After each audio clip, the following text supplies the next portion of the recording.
मैंने पुनर्जन्म लेने के बाद सबसे पहला काम पागलों की तरह पढ़ाई छोड़कर अपनी बॉडी को ट्रेन करना शुरू किया। यहाँ तक कि टीचर्स की फेल करने की चेतावनी और मेरी गर्लफ्रेंड ल्यू रोयान के ब्रेकअप का भी मुझ पर कोई असर नहीं हुआ, क्योंकि मैं जानता था कि सिर्फ 1 महीने बाद पूरी दुनिया में अलग अलग डेविल फ्रूट्स उगने वाले हैं। उस समय जो भी डेविल फ्रूट हासिल करेगा उसे असाधारण शक्तियां मिलेंगी। पिछले जन्म में मुझे भी एक असाधारण शक्ति मिली थी, लेकिन मेरी फ्रूट एबिलिटी कमजोर थी और मेरी फिजिकल फिटनेस भी ज्यादा अच्छी नहीं थी, इसलिए मैं ज़ॉम्बी होर्ड में बुरी तरह मारा गया। अब जबकि मुझे दूसरा मौका मिला था तो जाहिर है कि मैं अपने फ्यूचर नॉलेज का पूरा फायदा उठाने वाला था और हर उस चीज को पकड़ने वाला था जिसे इस्तेमाल किया जा सके। मेरी जानकारी के मुताबिक पास ही एक डेविल फ्रूट मौजूद था, स्कूल के बगल वाली फलों की दुकान में। उस दुकान का नाम भी बड़ा अजीब था, गाइड यू टू ब्यूटीफुल। लेकिन मुझे यह नहीं पता था कि वह डेविल फ्रूट आखिर किस दिन प्रकट होगा, इसलिए मैं हर दिन उस दुकान पर कुछ फल खरीदने जाता और साथ ही यह भी देखा कि वह डेविल फ्रूट आया है या नहीं। लेकिन आज जब मैं हमेशा की तरह दुकान में घूम रहा था और पाइनएप्पल सेक्शन तक पहुंचा, तभी 2 हरी रंग की छोटी शाखाओं ने अचानक मेरा ध्यान खींच लिया। मैंने ऊपर रखे पाइनएप्पल हटाए और उन शाखाओं का असली शरीर मेरी आंखों के सामने आ गया। बिल्कुल सही, यह मेरी यादों वाली उसी डेविल फ्रूट जैसी थी। यही वन पीस दुनिया के 4 एम्परर्स में से काइडो का डेविल फ्रूट था। मैंने तेजी से बिल चुकाया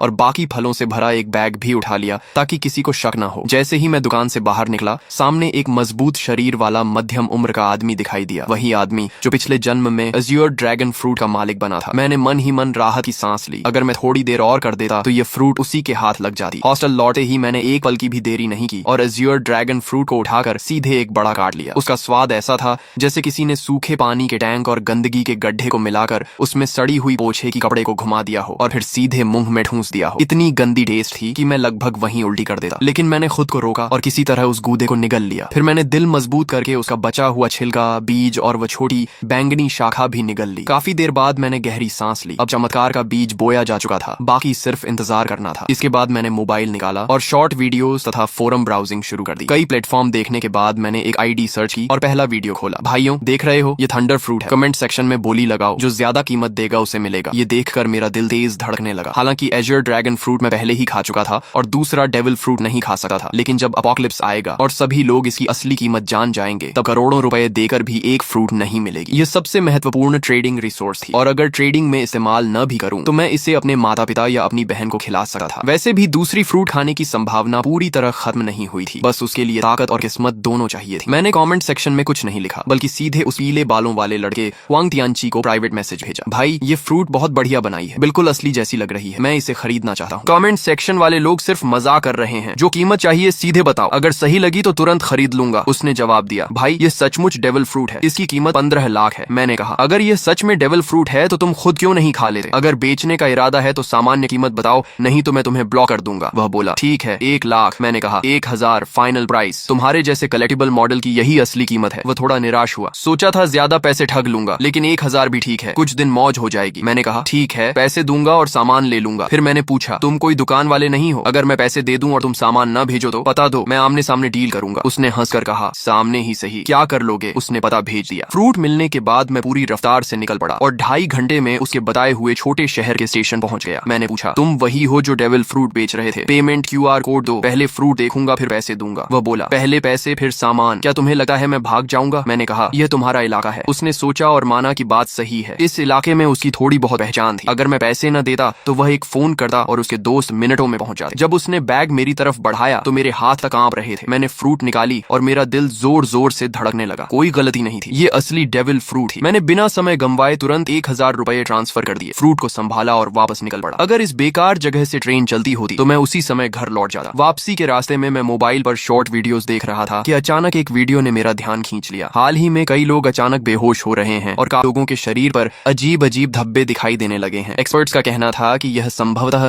किसी नए प्रकार का फ्लू हो सकता है और सभी से मास्क पहनने तथा सावधानी बरतने की अपील की जा रही थी। ये खबर देखते ही मेरा दिल जोर से धड़क उठा। बेहोशी, शरीर पर धब्बे, क्या यह वही संकेत नहीं थे जो पिछले जन्म में अपोकलिप्स शुरू होने से पहले दिखाई दिए थे? मैंने बिना एक पल गंवाए हॉस्टल की ओर दौड़ लगा दी। पहले से तैयार रखा हुआ अपना सामान उठाया और बाहर निकलने ही वाला था कि पीछे से अचानक एक दर्दनाक चीख सुनाई दी। कई छात्र अचानक जमीन पर गिर पड़े और उनके शरीर पर धब्बे उभरने लगे। इसके तुरंत बाद एक रहस्यमयी दबाव पूरे क्षेत्र में फैल गया, जिससे सभी लोग हिलने तक में असमर्थ हो गए। तभी जो लोग पूरी तरह बेहोश हो चुके थे वे अचानक झटके से उठ बैठे। उनकी आंखें लाल हो गईं, नाखून लंबे और नुकीले हो गए और वे पागलों की तरह एक एक कमरे से बाहर निकलने लगे। देखते ही देखते पूरे हॉस्टल में अफरा तफरी मच गई और अनगिनत छात्र रोते चिल्लाते बाहर की ओर भागने लगे। लेकिन उसी क्षण मैंने महसूस किया कि मेरे ब्लड लाइन की गहराइयों से एक शक्ति जाग रही है। मेरे शरीर में एज्योर ड्रैगन की शक्ति उभरने लगी। मैंने सिर उठाकर एक गूंजती हुई गर्जना की। मेरी त्वचा पर नीले ड्रैगन स्केल्स उभर आए, सिर पर ड्रैगन हॉर्न्स निकल आए और मेरे हाथ ड्रैगन क्लॉज में बदल गए। मेरा पूरा शरीर हाइब्रिड ड्रैगन फॉर्म में बदलने लगा। गलियारे में मौजूद छात्र मुझे देखकर बुरी तरह डर गए, क्योंकि उनकी नजर में मैं भी उन लोगों की तरह एक मॉन्स्टर बन चुका था। लेकिन इस हाइब्रिड फॉर्म ने मेरी फिजिकल स्ट्रेंथ, डिफेंस, स्पीड और रिकवरी एबिलिटी को कई गुना बढ़ा दिया था। तभी पीछे से 2 ज़ॉम्बीज दहाड़ते हुए मेरी तरफ झपटे। मैंने ड्रैगन क्लॉ घुमाई और उन्हें एक ही वार में दूर फेंक दिया। तभी एक और ज़ॉम्बी दूसरे कमरे से बाहर निकला। मैंने मुंह खोलकर गर्म सांस छोड़ी और अगली ही क्षण आग की लपटों ने उसे राख में बदल दिया। लेकिन सिर्फ इतनी सी फ्लेम ब्रेथ के बाद ही मुझे अपनी स्टैमिना तेजी से घटी हुई महसूस हुई। डेविल फ्रूट की असली ताकत स्टैमिना पर निर्भर करती है। भविष्य में हाकी कितना भी आम क्यों ना हो जाए, आखिरकार खर्च स्टैमिना का ही होता है। अपोकलिप्स के शुरुआती चरण में हर किसी की फिजिकल लिमिट बहुत कम होती है। मैं काइडो जैसी ओनी रेस से नहीं था और न ही उसके जैसा मॉन्स्टर कॉन्स्टिट्यूशन रखता था। इसलिए एज्योर ड्रैगन फ्रूट मिलने के बावजूद मैं उसकी पूरी ताकत नहीं निकाल सकता था। लेकिन मेरे पास इसका समाधान था। मैंने अपना बेसबॉल बैट उठाया। यह खास तौर पर बनवाया गया हैवी रीइंफोर्स्ड बैट था, जो ज़ॉम्बी के सिर कुचलने के लिए बिल्कुल परफेक्ट था। मैंने बैट घुमाया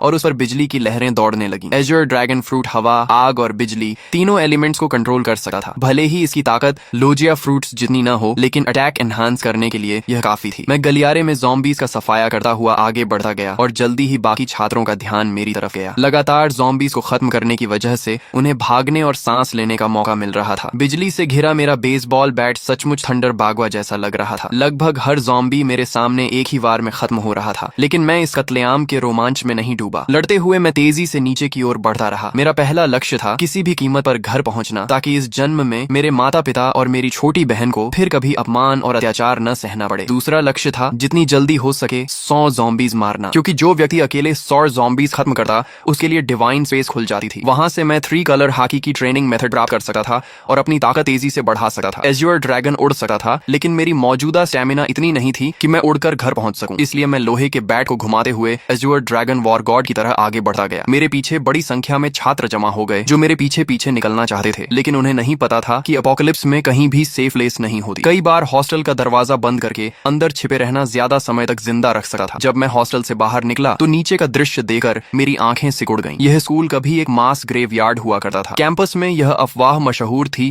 कि यहाँ यिन एनर्जी बहुत ज्यादा है और इसी वजह से आसपास रहने वाले लोग अक्सर बीमार पड़ जाते थे। बाद में एक फेंग शुई मास्टर ने सलाह दी थी कि यहाँ एक स्कूल बनाया जाए ताकि युवाओं की यांग एनर्जी इस जगह की यिन एनर्जी को दबा सके। लेकिन अब जो कंकाल वर्षों से जमीन के नीचे दफन थे, ज़ॉम्बी वायरस के प्रभाव से सभी जमीन फाड़कर बाहर निकल आए थे और जो भी जीवित इंसान दिख रहा था उस पर हमला कर रहे थे। कोई मुझे बचाओ! पूरे कैंपस में हाहाकार मचा हुआ था। हर कोई जान बचाने के लिए भाग रहा था। लोग घबराहट में एक दूसरे से टकरा रहे थे, लेकिन मैंने किसी पर ध्यान नहीं दिया और सीधे मेन गेट की दिशा में बढ़ता गया। रास्ते में चाहे ज़ॉम्बी मिले या स्केलेटन मॉन्स्टर, मैंने सबको अपने बैट से कुचल दिया। आखिरकार जब मैं स्कूल गेट तक पहुंचा तभी मेरा शरीर अचानक रुक गया। सिर्फ मैं ही नहीं, सभी लोग और यहाँ तक कि ज़ॉम्बीज भी वहीं थम गए। ऐसा लगा जैसे पूरे संसार का टाइम फ्रीज हो गया हो। फिर मेरी आंखों के सामने अंधेरा छा गया। Divine descent, devil fruits have arrived, divine space activated. जब मैंने दोबारा आंखें खोली तो खुद को एक रहस्यमयी स्थान में पाया। यहाँ न समय था, न दिशा, न कोई वास्तविक स्थान। केवल 2 लाइट स्क्रीन्स मौजूद थी, एक बड़ी और एक छोटी। बड़ी स्क्रीन पर लिखा था डिवाइन शॉप और छोटी स्क्रीन पर लिखा था पर्सनल पैनल। पिछले जन्म में मैं इन चीजों से भली भांति परिचित था। यह किसी अज्ञात सत्ता द्वारा दिया गया अवसर था जहाँ पॉइंट्स के बदले टेक्निक्स, इक्विपमेंट, स्किल्स और रिसोर्सेज खरीदे जा सकते थे। तभी घोषणा हुई, आप पहले व्यक्ति हैं जिसने 100 ज़ॉम्बीज का शिकार किया है। आपको डिवाइन रिवॉर्ड प्राप्त होगा। आपने अपोकलिप्स शुरू होने के 10 मिनट के भीतर 100 पॉइंट्स प्राप्त कर लिए हैं, इसलिए आपको विशेष रिवॉर्ड दिया जाएगा। इसके बाद मेरे सामने 3 विकल्प आए। पहला रिवॉर्ड था परफेक्ट फ्रूट, जो मेरे एज्योर ड्रैगन फ्रूट को पूर्ण अवस्था में पहुंचा देता। इसके बाद फ्रूट की सभी साइड इफेक्ट्स समाप्त हो जाती। मैं सी स्टोन और सी वाटर से प्रभावित नहीं होता और यहाँ तक कि दूसरा डेविल फ्रूट भी खा सकता था बिना शरीर फटे। दूसरा रिवॉर्ड था हाकी जीनियस। इसके लिए किसी ट्रेनिंग या पॉइंट्स की जरूरत नहीं थी। मुझे तुरंत 3 कलर हाकी जागृत हो जाती और बिना अभ्यास के भी धीरे धीरे बढ़ती रहती। यदि मैं ट्रेनिंग करता तो इसकी ग्रोथ स्पीड 2 गुनी हो जाती। तीसरा रिवॉर्ड था ज़ॉम्बी स्लेयर डिवाइन वेपन। मुझे अपनी पसंद का सुप्रीम ग्रेड वेपन मिलता जो ज़ॉम्बीज को 2 गुना डैमेज देता। फ्रूट, हाकी या वेपन, 3 में से एक चुनना था। पहला और तीसरा रिवॉर्ड तुरंत कॉम्बैट पावर बढ़ाते थे, जबकि दूसरा धीरे धीरे ताकत बढ़ाता, लेकिन उसकी पोटेंशियल लिमिट कहीं अधिक थी। पिछले जन्म के अनुभव के अनुसार बाद के चरणों में भी हाकी कभी आउटडेटेड नहीं हुई थी। मैं कुछ क्षण सोच में पड़ गया। तभी मुझे काइडो की कही बात याद आई, हाकी ही असली आधार है। रॉजर और गार्ब के पास कोई डेविल फ्रूट नहीं थी, फिर भी वे दुनिया के सबसे शक्तिशाली योद्धा बने। यहाँ तक कि काइडो ने हाकी को इतना महत्व दिया कि उसने उसने अपनी फ्रूट अवेकनिंग तक पर ज्यादा ध्यान नहीं दिया। ये सोचते ही मैंने फैसला कर लिया, ताकतें जितनी ज्यादा हों उतना अच्छा नहीं। असली बात यह है कि किसी एक ताकत को उसकी सीमा तक पहुंचाया जाए। एज्योर ड्रैगन फ्रूट कितनी शक्तिशाली बनेगी, ये पूरी तरह मेरी फिजिकल स्ट्रेंथ पर निर्भर था। अगले ही क्षण मैंने हॉकी जीनियस चुन लिया। तुरंत 3 कलर हॉकी मेरे भीतर जाग उठी। काली ऊर्जा की एक पतली परत मेरी मुठियों पर चढ़ गई। यह आर्मामेंट हॉकी थी। इसके बाद मैंने कुछ पॉइंट्स खर्च करके 5 वाटर मीट खरीदे, जो तेजी से स्टेमिना रिकवर करने वाला फूड था और लड़ाई में लंबे समय तक टिकने में मदद करता था। पर्सनल पैनल सिर्फ स्टेटस स्क्रीन नहीं थी, बल्कि कम्युनिकेशन डिवाइस भी थी। अपोकलिप्स में जब मानव सभ्यता टूट गई थी, तब लोग इसी पैनल के कम्युनिकेशन फंक्शन से संपर्क बनाए रखते थे। इसमें अलग अलग चैनल्स भी बने हुए थे और बहुत से लोग पहले ही बातचीत शुरू कर चुके थे। तभी घोषणा हुई, स्पेस कनेक्शन समाप्त होने वाली है। भविष्य में केवल विचार करते ही डिवाइन स्पेस में प्रवेश किया जा सकेगा। मेरी आंखों के सामने फिर अंधेरा छा गया। जब मैंने दोबारा आंखें खोली तो मैं वापस अपने शरीर में था। चारों ओर अनगिनत ज़ॉम्बीज और घबराए हुए छात्र शिक्षक मौजूद थे। मैंने तुरंत एक वाटर मीट मुंह में ठूंस ली और तेजी से खाते हुए स्कूल गेट की ओर बढ़ने लगा। तभी मुझे अचानक खतरे का एहसास हुआ। मैंने तुरंत अपना शरीर एक ओर घुमा लिया। जिस जगह मैं खड़ा था वहां अगले ही पल जमीन फट गई और एक स्केलेटन आर्म बाहर निकल आई। बहुत से लोग सोच रहे थे कि शहर छोड़कर किसी सुनसान जगह चले जाएंगे और किसी तरह जीवित रहेंगे, लेकिन उन्हें नहीं पता था कि अब इस दुनिया में 1 इंच भी सुरक्षित जमीन नहीं बची थी। इसी दौरान रास्ते में चल रही कारों के रेडियो पर इमरजेंसी ब्रॉडकास्ट लगातार बज रहा था। यह राष्ट्रीय आपातकालीन सूचना है। सभी नागरिक शांत रहें, अपने घरों के अंदर रहें और दरवाजे खिड़कियां बंद रखें। हमारी सेना पूरी तरह सक्रिय हो चुकी है। रेडियो पर आगे घोषणा हुई, हमारी बायोलॉजिकल लैबोरेटरीज भी एंटीडोट विकसित करने में लगी हुई हैं। कृपया शांति बनाए रखें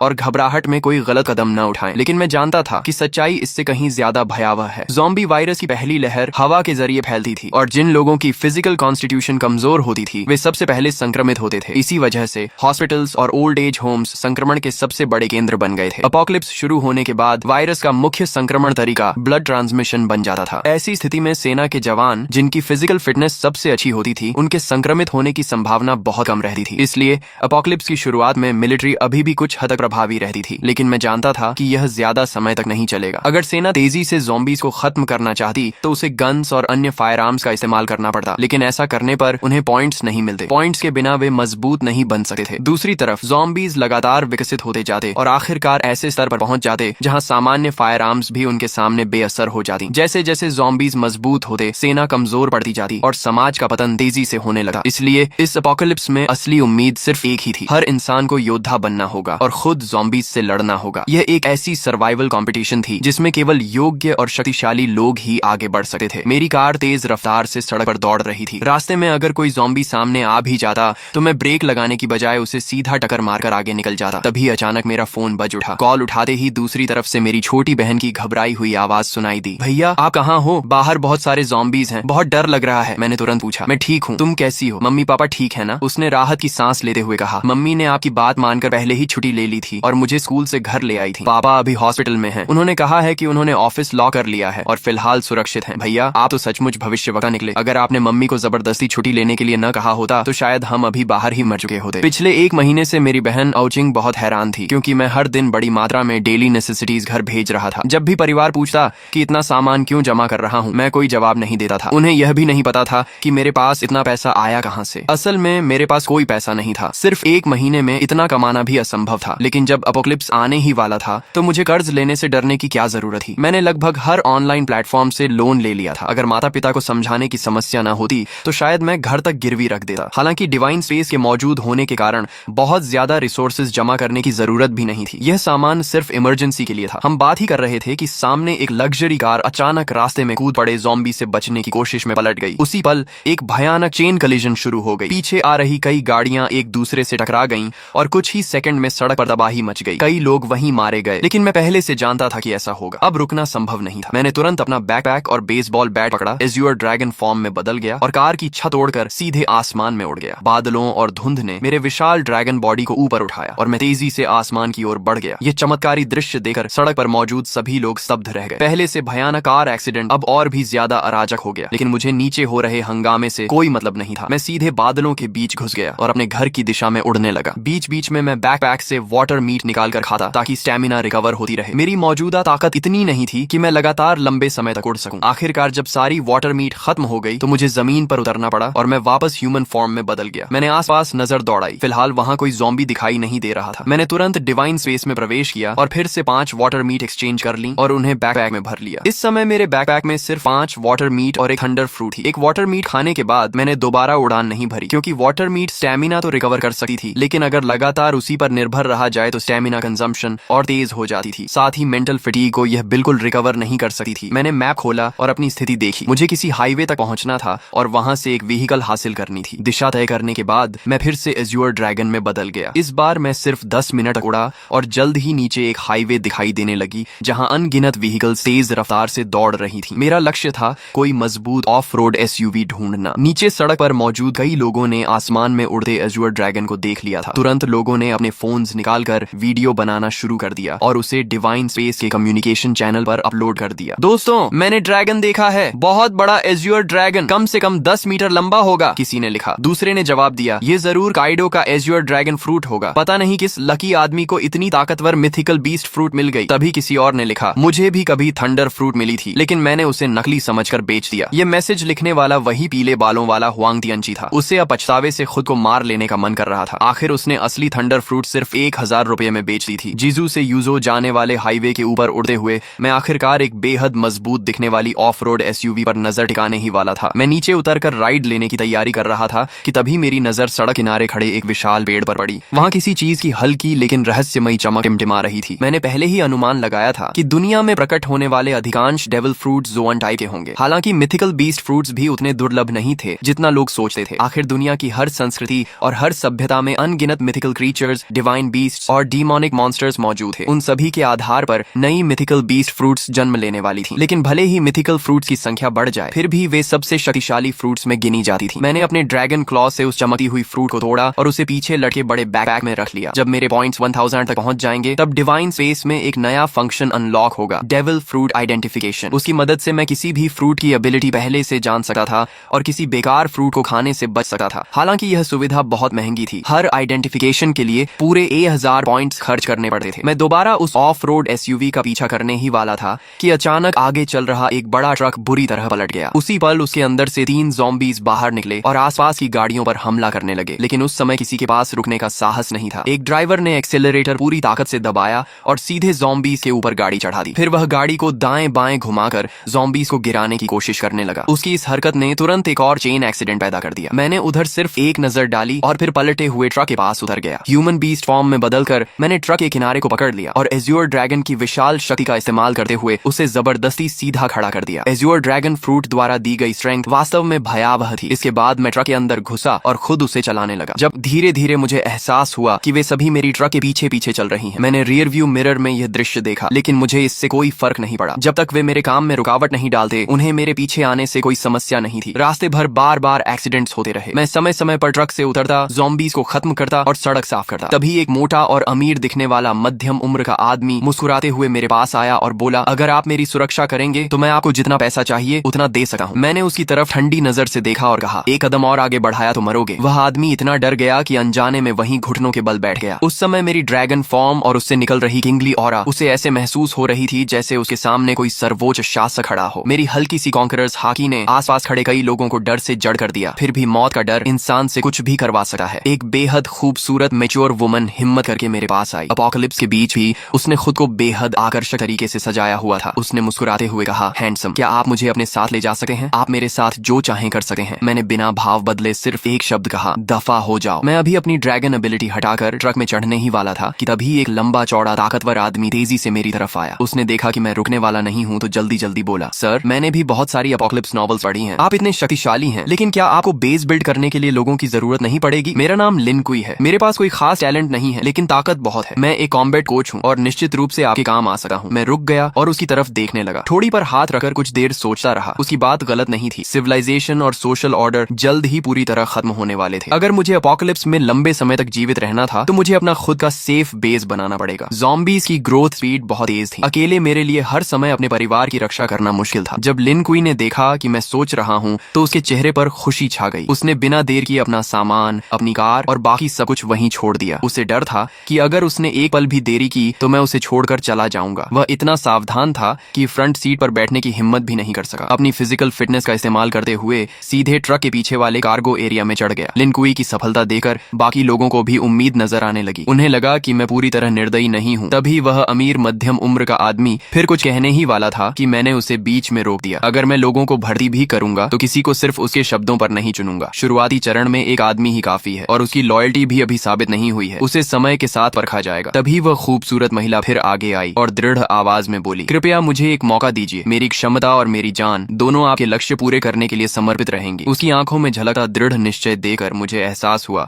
कि यह महिला साधारण नहीं है, शायद इसमें वाकई कुछ खास था। मैंने कुछ सेकंड तक उसे ध्यान से देखा और फिर कहा, गाड़ी में चढ़ जाओ। महिला खुशी से झूम उठी, लेकिन मेरी अनुमति के बिना वह भी फ्रंट सीट पर नहीं बैठी। उसने अपनी पूरी ताकत लगाकर ट्रक के पीछे वाले कार्गो एरिया में चढ़ना शुरू कर दिया। मैं यह सब देखकर मन ही मन सिर हिलाने लगा। शायद यह महिला सिर्फ एक सुंदर चेहरा नहीं थी, पीछे खड़े कई लोग भी इन दोनों की तरह मेरे साथ जाना चाहते थे। लेकिन जैसे ही मैंने हल्की सी कॉन्करर्स हाकी छोड़ी, सभी डर के मारे जमीन पर गिर पड़े। उनमें से किसी ने कांपती आवाज में कहा, हे भगवान, इस बॉस ने तो कॉन्करर्स हाकी भी जगा ली है। कुछ अनुभवी वन पीस फैंस तुरंत इस किंगली ऑरा को पहचान गए। मैं वापस ड्राइवर सीट पर बैठा और ट्रक को आगे बढ़ा दिया। करीब 2.5 घंटे की यात्रा के बाद आखिरकार मुझे सड़क किनारे एक सर्विस एरिया दिखाई दिया, लेकिन वह जगह पूरी तरह ज़ॉम्बीज़ के कब्जे में थी। रास्ते से गुजरने वाले लोग वहां फ्यूल और फूड लेने जाना चाहते थे, लेकिन वहां मौजूद ज़ॉम्बीज़ की भारी संख्या देखकर हिम्मत नहीं कर पा रहे थे। मगर मुझे इसकी चिंता नहीं थी। जैसे ही ट्रक वहां रुका, ज़ॉम्बीज़ का एक बड़ा झुंड हमारी तरफ दौड़ पड़ा। वे ड्राइवर कैबिन में तो नहीं घुस सकते थे, इसलिए ट्रक के पीछे चढ़कर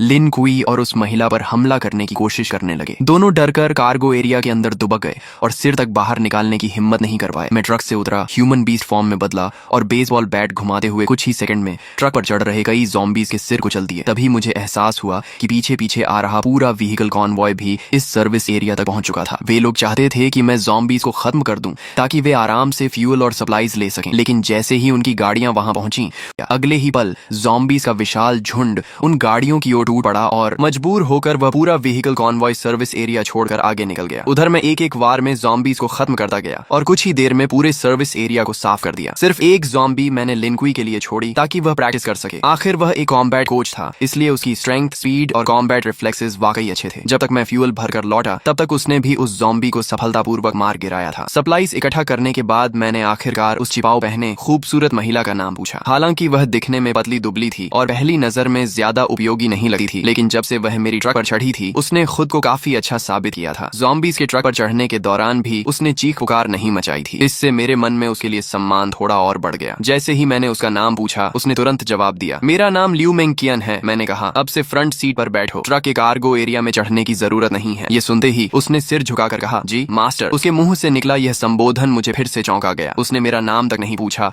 और सीधे मुझे मास्टर कहकर संबोधित करने लगी। जो व्यक्ति अपना ईगो और प्राइड छोड़ सकता है, वही एपोकलिप्स जैसी दुनिया में ज्यादा समय तक जीवित रह सकता है। थोड़ी देर बाद हम फिर से यात्रा पर निकल पड़े। रास्ते में मुझे एक बार फिर मेरी बहन आओ चिंग का फोन आया। भैया आप कहाँ हो? पापा हॉस्पिटल के ऑफिस में फंसे हुए हैं। मैंने सुना है हॉस्पिटल में सबसे ज्यादा ज़ॉम्बीज़ हैं। पापा के पास खाना पानी भी नहीं है। मुझे बहुत डर लग रहा है कि उन्हें कुछ हो न जाए। उसकी आवाज रोने जैसी हो गई थी। फोन के दूसरी तरफ मेरी माँ की आवाज भी सुनाई दी। हाउ हाउ, तुम्हारे स्कूल का क्या हाल है? तुम अपना ध्यान रखना, हम तुम्हें बचाने का कोई रास्ता ढूंढ लेंगे। मैंने कहा, माँ चिंता मत करो, मुझे काइडो का एजर ड्रैगन फ्रूट मिल गया है। डेविल फ्रूट का नाम सुनते ही आओ चिंग का डर काफी कम हो गया। हम भाई बहन पूरे 1 घंटे तक फोन पर बातें करते रहे। कॉल खत्म होने के बाद मैंने तुरंत अपने पिता को फोन किया। मैंने उन्हें बताया कि मैं अब एबिलिटी यूजर बन चुका हूँ और जल्द ही हॉस्पिटल पहुंचकर उन्हें बचा लूंगा। मैंने उन्हें सख्त हिदायत दी कि ऑफिस के अंदर छिपे रहें और बाहर निकलने की कोशिश न करें। दूसरी तरफ ऑफिस में फंसे एओ हाई भूख, प्यास और लगातार दरवाजा पीटे ज़ॉम्बीज़ की वजह से बेहद परेशान थे। वह आधी नींद और आधी बेहोशी की हालत में थे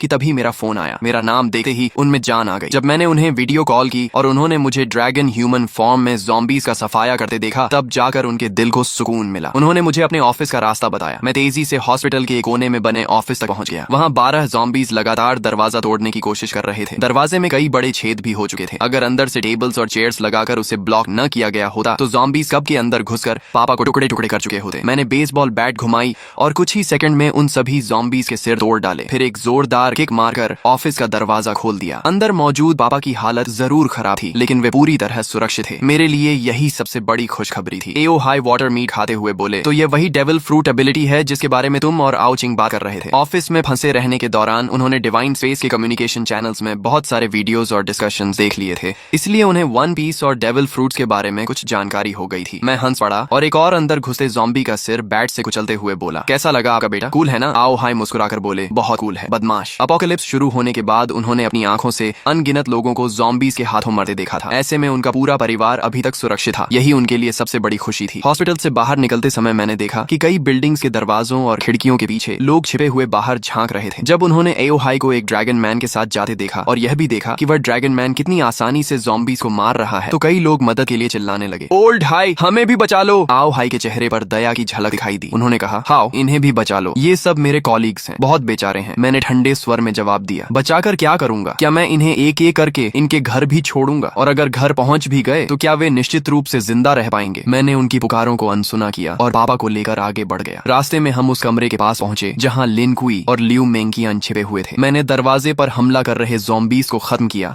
और फिर एक बार में दरवाजा तोड़ दिया। मुझे देखकर दोनों तुरंत बाहर आ गए और एक साथ बोले, मास्टर। ये सुनकर आओ हाई की आंखें फैल गईं। एक तरफ मांसपेशियों से भरा विशाल आदमी और दूसरी तरफ एक बेहद खूबसूरत महिला, दोनों मेरे सामने इतनी इज्जत से झुके हुए थे। खासकर लियू मेंकियन द्वारा मुझे मास्टर कहना उन्हें और भी अजीब लग रहा था। उनके चेहरे पर साफ लिखा था, हे भगवान, मेरा बेटा आखिर बाहर क्या क्या कर रहा है। यहाँ तक कि मेरी 2 जन्मों की मोटी चमड़ी भी थोड़ा गर्म हो गई। मैंने सामान्य बने रहने की कोशिश करते हुए कहा, ये दोनों रास्ते में मिले छोटे भाई बहन जैसे हैं। लेकिन आओ हाई की आंखें साफ कह रही थीं कि उन्हें मेरी बात पर जरा भी विश्वास नहीं हुआ। मैं और कुछ समझाने की बजाय चुप हो गया। हम सभी ट्रक तक पहुंचे। मैंने पापा को फ्रंट सीट पर बैठाया और लियू मेंकियन को फिर से कार्गो एरिया में भेज दिया। जब हम घर पहुंचे तो मेरी बहन आओ चिंग ने लियू मेंकियन को देखते ही आश्चर्य से मुंह खोल दिया। वाह, कितनी सुंदर महिला है। और अभी इसने भैया को क्या कहा, मास्टर? फिर उसने लिन कुई की तरफ देखा। और ये मसल मॉन्स्टर कौन है? अगर कोई कह दे कि यह स्पेशल फोर्सेस का सैनिक है तो भी मैं मान लूंगी। और ये भी भैया को बॉस कह रहा है। इस समय लियू मेंकियन एक परफेक्ट मेड की तरह दोनों हाथ पेट के सामने जोड़कर शांति से मेरे पीछे खड़ी थी। वहीं लिन कुई काफी असहज महसूस कर रहा था। वह मिलनसार व्यक्ति था,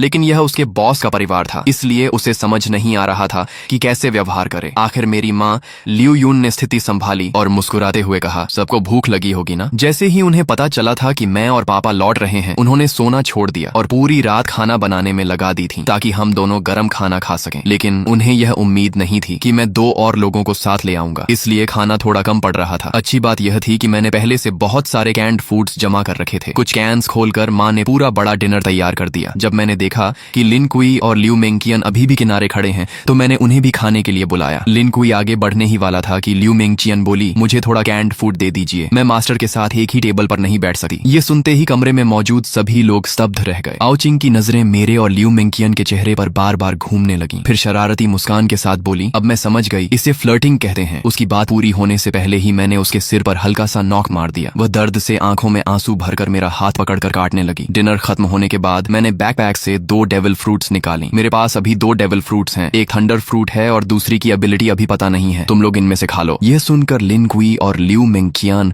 दोनों चौंक गए। उन्हें उम्मीद नहीं थी कि मेरे पास इतनी दुर्लभ चीजें भी मौजूद हैं। उनकी आंखों में चाहत साफ दिखाई दे रही थी। आओ चिंग उत्साह से दोनों फ्रूट्स को उठाकर देखने लगी। फिर उसने उन्हें माता पिता को दिखाया, लेकिन आओ हाई ने फ्रूट देकर वापस मुझे लौटा दी। आओ चिंग को दे दो, हमारी उम्र हो चुकी है, हम खाएंगे तो बर्बाद हो जाएंगी। माँ भी सहमत हो गई। हाँ, तुम्हारे जैसा बेटा हमारी रक्षा कर रहा है, हमारे लिए वही काफी है। इतनी कीमती चीज तुम्हारे पास रहेगी तो ज्यादा काम आएगी। मैंने समझाने की कोशिश की, मेरे पास पहले से एज्योर ड्रैगन फ्रूट है, मेरी ग्रोथ बहुत तेज होगी। लेकिन अगर आप लोग भी डेविल फ्रूट्स खा लेंगे तो ज़ॉम्बीज मारकर जल्दी पॉइंट्स कमा सकेंगे और हाकी ट्रेनिंग भी अनलॉक कर पाएंगे। अपोकलिप्स में असली कैपिटल यही है। लेकिन काफी देर समझाने के बाद भी माता पिता नहीं माने। आखिर मैंने हारकर आओ चिंग की तरफ देखा। ठीक है, तुम चुन लो। आओ चिंग तो कब से इसी पल का इंतजार कर रही थी। उसने दोनों फ्रूट्स हाथ में लेकर बार बार देखा, लेकिन काफी सोचने के बाद उसने थंडर फ्रूट मुझे वापस दे दी। मैं हैरान रह गया, क्या तुम थंडर फ्रूट नहीं लोगी? लोजिया एलिमेंटलाइजेशन शुरुआती चरण में लगभग इनविंसिबल होती है और दूसरी फ्रूट की एबिलिटी क्या है यह भी नहीं पता। आओ चिंग मुस्कुराकर बोली, डिवाइन स्पेस में डीमन रिमूवल पोशन मिलती है, उससे डेविल फ्रूट की साइड इफेक्ट्स हट सकती हैं और इंसान दूसरी फ्रूट भी खा सकता है। भैया आप इतने मजबूत हो कि वह पोशन जरूर हासिल कर लोगे। थंडर फ्रूट आपके लिए ज्यादा उपयुक्त है, मैं दूसरी फ्रूट खा लूंगी। मैंने कुछ देर सोचा और कहा, ठीक है, लेकिन पहले इसकी आइडेंटिफिकेशन कर लेते हैं। अगर एबिलिटी अच्छी हुई तो तुम खा लेना। डेविल फ्रूट आइडेंटिफिकेशन 1000 पॉइंट्स के बाद अनलॉक होती थी। आओ चिंग को यह बात पता नहीं थी क्योंकि उसके पास अभी कोई पॉइंट्स नहीं थी। लेकिन मैं स्कूल से लेकर हॉस्पिटल तक ज़ॉम्बीज का इतना सफाया कर चुका था कि मेरे पॉइंट्स 1000 से भी ज्यादा हो चुके थे। तभी आओ चिंग ने जल्दी से सिर हिलाया, नहीं, 1000 पॉइंट्स बहुत ज्यादा हैं। इतना कहकर उसने मेरे जवाब का इंतजार तक नहीं किया। उसने तुरंत उस सुनहरी मकई जैसी दिखने वाली डेविल फ्रूट उठाई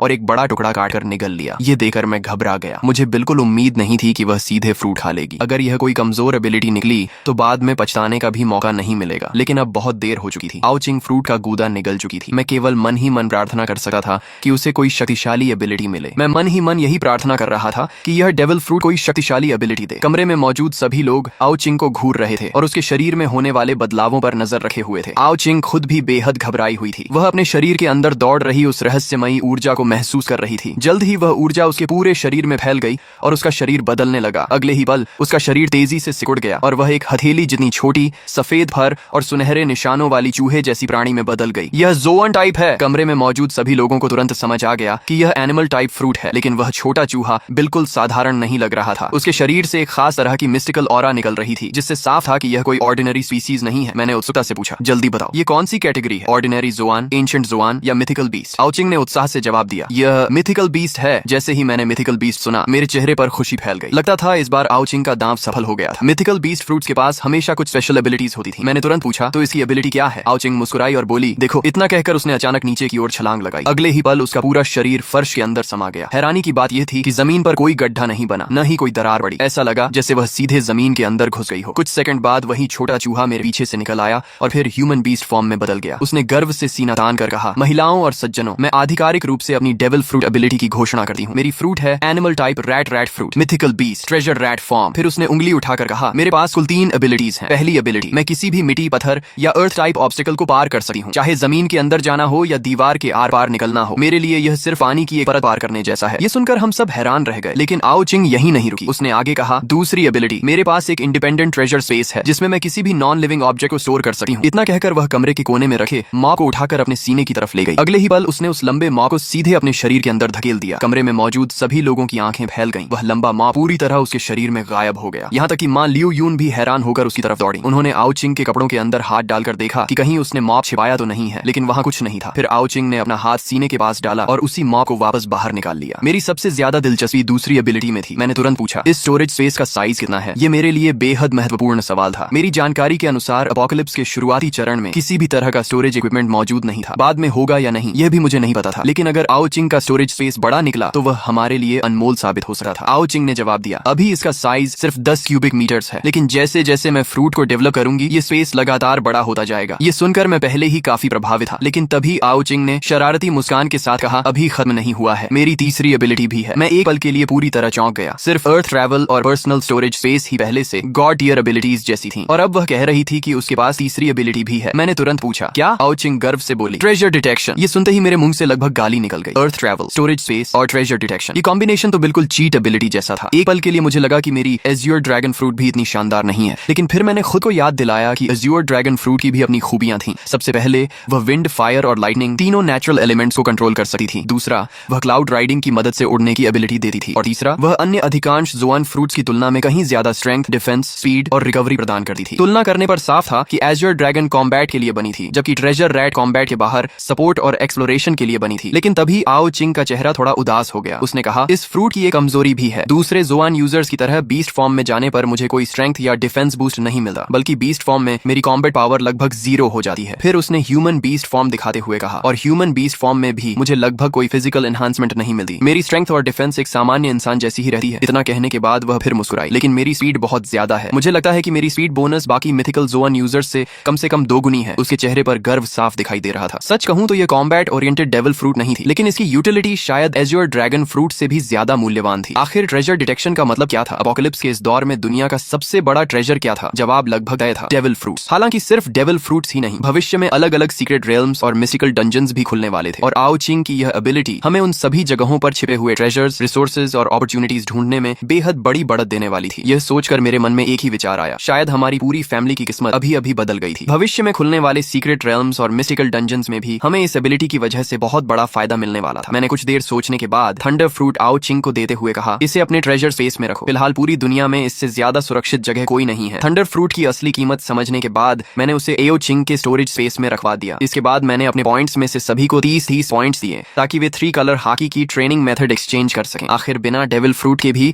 अगर कोई हॉकी को उसकी सीमा तक विकसित कर ले तो वह एक शक्तिशाली योद्धा बन सकता था। वहीं दूसरी तरफ डेविल फ्रूट होने के बावजूद अगर किसी की हॉकी कमजोर हो तो वह अपोकलिप्स में धीरे धीरे पीछे छूट जाता। इसके बाद मैंने डिवाइन स्पेस से सभी के लिए एक साधारण मिलिट्री नाइफ एक्सचेंज की। सारी तैयारी पूरी होने के बाद मैं सभी को लेकर घर से बाहर निकल गया। बिल्डिंग के नीचे अनगिनत ज़ॉम्बीज इधर उधर भटक रहे थे। मैं ड्रैगन ह्यूमन फॉर्म में बदला और एक ज़ॉम्बी को बैट से मारकर जमीन पर गिरा दिया ताकि वह हिल न सके। फिर मैंने अपने पिता से कहा, पापा इस नाइफ से इसे खत्म कीजिए। आओ हाय कुछ क्षण झिनके। आखिर वह ज़ॉम्बी बनने से पहले एक इंसान ही था। उनके लिए किसी इंसान जैसे दिखने वाले प्राणी को मारना आसान नहीं था। तभी आओ चिंग आगे बढ़ी और बोली, भैया पापा को मैं डेमोन्स्ट्रेशन देती हूँ। उसने तुरंत अपनी लॉन्ग नाइफ निकाली और एक ही वार में ज़ॉम्बी का सिर अलग कर दिया। हवा में सड़ी हुई बदबू फैल गई। आओ हाय ने नाक सिकोड़ ली, लेकिन एक डॉक्टर होने की वजह से वह ज्यादा नहीं घबराए। मैंने फिर एक और ज़ॉम्बी को पकड़कर जमीन पर गिरा दिया। इस बार लियू मेंकियान खुद आगे आई और उसने ज़ॉम्बी को खत्म कर दिया। दोनों लड़कियों को देखकर आखिर आओ हाय ने भी हिम्मत जुटाई और अपनी पहली ज़ॉम्बी को खुद मार गिराया। उसके बाद मान लियू युन ने भी एक ज़ॉम्बी को खत्म किया। जहां तक लिन कुई की बात थी, वह पहले से ही अकेले एक ज़ॉम्बी से लड़ सकता था। कॉम्बैट कोच होने की वजह से उसकी कॉम्बैट एबिलिटी मेरे परिवार के बाकी लोगों से कहीं बेहतर थी। अब उन सभी के पास हाकी ट्रेनिंग मेथड थी। आर्मामेंट हाकी की असली ट्रेनिंग एक्सट्रीम फिजिकल कंडीशनिंग और लगातार कॉम्बैट के जरिए होती थी। मैंने सबकी तरफ देखते हुए कहा, पापा आप लोग फिलहाल घर के आसपास ट्रेनिंग कीजिए, मैं दूर जाकर ज़ॉम्बीज साफ करूंगा। अपोकलिप्स में ताकतवर बनने का सबसे बड़ा तरीका था लगातार लड़ाई के जरिए शरीर को मजबूत करना। ज़ॉम्बीज से लड़ने पर सिर्फ फिजिकल ग्रोथ ही नहीं होती थी, बल्कि पॉइंट्स भी मिलते थे और पॉइंट्स अब इस दुनिया की नई करेंसी थी। उनसे डिवाइन स्पेस में सामान खरीदा जा सकता था और दूसरे सर्वाइवर्स के साथ ट्रेडिंग भी की जा सकती थी। पुरानी मनी सिस्टम अब पूरी तरह बेकार हो चुकी थी। जैसे ही मैंने जाने की तैयारी की, आओ चिंग दौड़ कर आई और मेरे हाथ से लिपट गई। भैया मैं भी आपके साथ चलूंगी। मैंने सिर हिलाकर कहा, नहीं, मैं आसपास के ज़ॉम्बीज साफ कर दूंगा। तुम लोग थक जाओ तो घर वापस आ सकते हो, लेकिन मेरे साथ दूर जाना बहुत खतरनाक है और वैसे भी तुम्हारी डेविल फ्रूट कॉम्बैट में ज्यादा मजबूत नहीं है। आओ चिंग ने तुरंत जवाब दिया, लेकिन मुझे साउथ वेस्ट डायरेक्शन में ट्रेजर महसूस हो रहा है। मैं आपको ट्रेजर हंट में मदद कर सकती हूँ। उसकी बात सुनते ही मैं ठिठक गया। ट्रेजर? इस समय दुनिया में सबसे मूल्यवान ट्रेजर क्या हो सकता था? लगभग निश्चित रूप से डेविल फ्रूट। मैं कुछ सेकंड सोचता रहा और फिर बोला, ठीक है, लेकिन मेरे पास से एक कदम भी दूर मत जाना। इसके बाद मैंने लिन कुई को कुछ निर्देश दिए और आओ चिंग को साथ लेकर साउथ वेस्ट डायरेक्शन में चल पड़ा। हम दोनों ह्यूमन बीस्ट फॉर्म में थे। ट्रेजर रैट फॉर्म की स्पीड देखकर मैं सचमुच हैरान रह गया। उसकी स्पीड इतनी ज्यादा थी कि ज़ॉम्बीज उसके कपड़ों तक को छू नहीं पा रहे थे। ऊपर से उसकी अर्थ ट्रैवल एबिलिटी तो और भी ज्यादा अजीब थी। हालांकि उसकी अटैक पावर ज्यादा नहीं थी, लेकिन वह हिट एंड रन स्ट्रेटेजी से ज़ॉम्बीज को आराम से खत्म कर सकती थी। जब मैंने एक ज़ॉम्बी का सिर बैट से कुचल दिया, तभी आओ चिंग ने भी अपनी नाइफ से एक ज़ॉम्बी का सिर अलग कर दिया। लेकिन लगातार एबिलिटी इस्तेमाल करने की वजह से वह तेजी से थकने लगी थी। फिर भी वह हाँफते हुए मेरी तरफ गर्व से देखने लगी, जैसे कह रही हो, जल्दी मेरी तारीफ करो। उसकी उम्मीद भरी आंखें देकर मैं मुस्कुरा पड़ा और कहा, मेरी छोटी बहन तो बहुत कमाल की है। मेरी तारीफ सुनते ही उसकी आंखें खुशी से आधी बंद हो गईं। उसके चेहरे पर दो प्यारे डिंपल्स उभर आए। लेकिन कॉम्बैट के बीच इतना रिलैक्स होना खतरनाक था। अचानक पीछे से एक ज़ॉम्बी उस पर झपटा। आओ चिंग तुरंत जमीन के अंदर घुसकर बचना चाहती थी, लेकिन उसकी स्टैमिना बहुत ज्यादा खर्च हो चुकी थी। वह अपनी एबिलिटी एक्टिवेट ही नहीं कर पाई। ज़ॉम्बी तेजी से उसके करीब पहुंच रहा था। ठीक आखिरी क्षण में मैंने बैट घुमाकर ज़ॉम्बी को दूर उड़ा दिया। आओ चिंग जोर जोर से सांस लेने लगी। आखिर उसने मेरी तरह पिछले एक महीने तक पागलों की तरह ट्रेनिंग नहीं की थी, न ही उसके पास हाकी जीनियस जैसी टैलेंट थी। मेरी दी हुई पॉइंट्स की मदद से उसने सिर्फ हाकी ट्रेनिंग मेथड हासिल की थी, लेकिन अभी तक हाकी जागृत नहीं हुई थी। ट्रेजर रैट फॉर्म भी फिजिकल स्ट्रेंथ में कोई खास बूस्ट नहीं देती थी, इसलिए वह अब तक लड़ पा रही थी। यही उसकी मेहनत और सामान्य फिटनेस का नतीजा था। कुछ देर बाद आओ चिंग ने अचानक साउथ वेस्ट की ओर इशारा किया। उधर ट्रेजर उसी दिशा में है, मैं आपको रास्ता दिखाती हूँ। इतना कहकर उसने अपनी लॉन्ग नाइफ ट्रेजर स्पेस में रखी और बीस्ट फॉर्म में बदलकर मेरे कंधे पर कूद गई। हथेली जितनी छोटी सफेद चूहियां मेरे ड्रैगन स्केल्स वाले गाल से अपना सिर रगड़ने लगी। मैंने तुरंत एज्योर ड्रैगन ट्रांसफॉर्मेशन एक्टिवेट कर दी। अगले ही पल एक गगन भेदी ड्रैगन रोअर पूरे शहर में गूंज उठा। वह गर्जना इतनी शक्तिशाली थी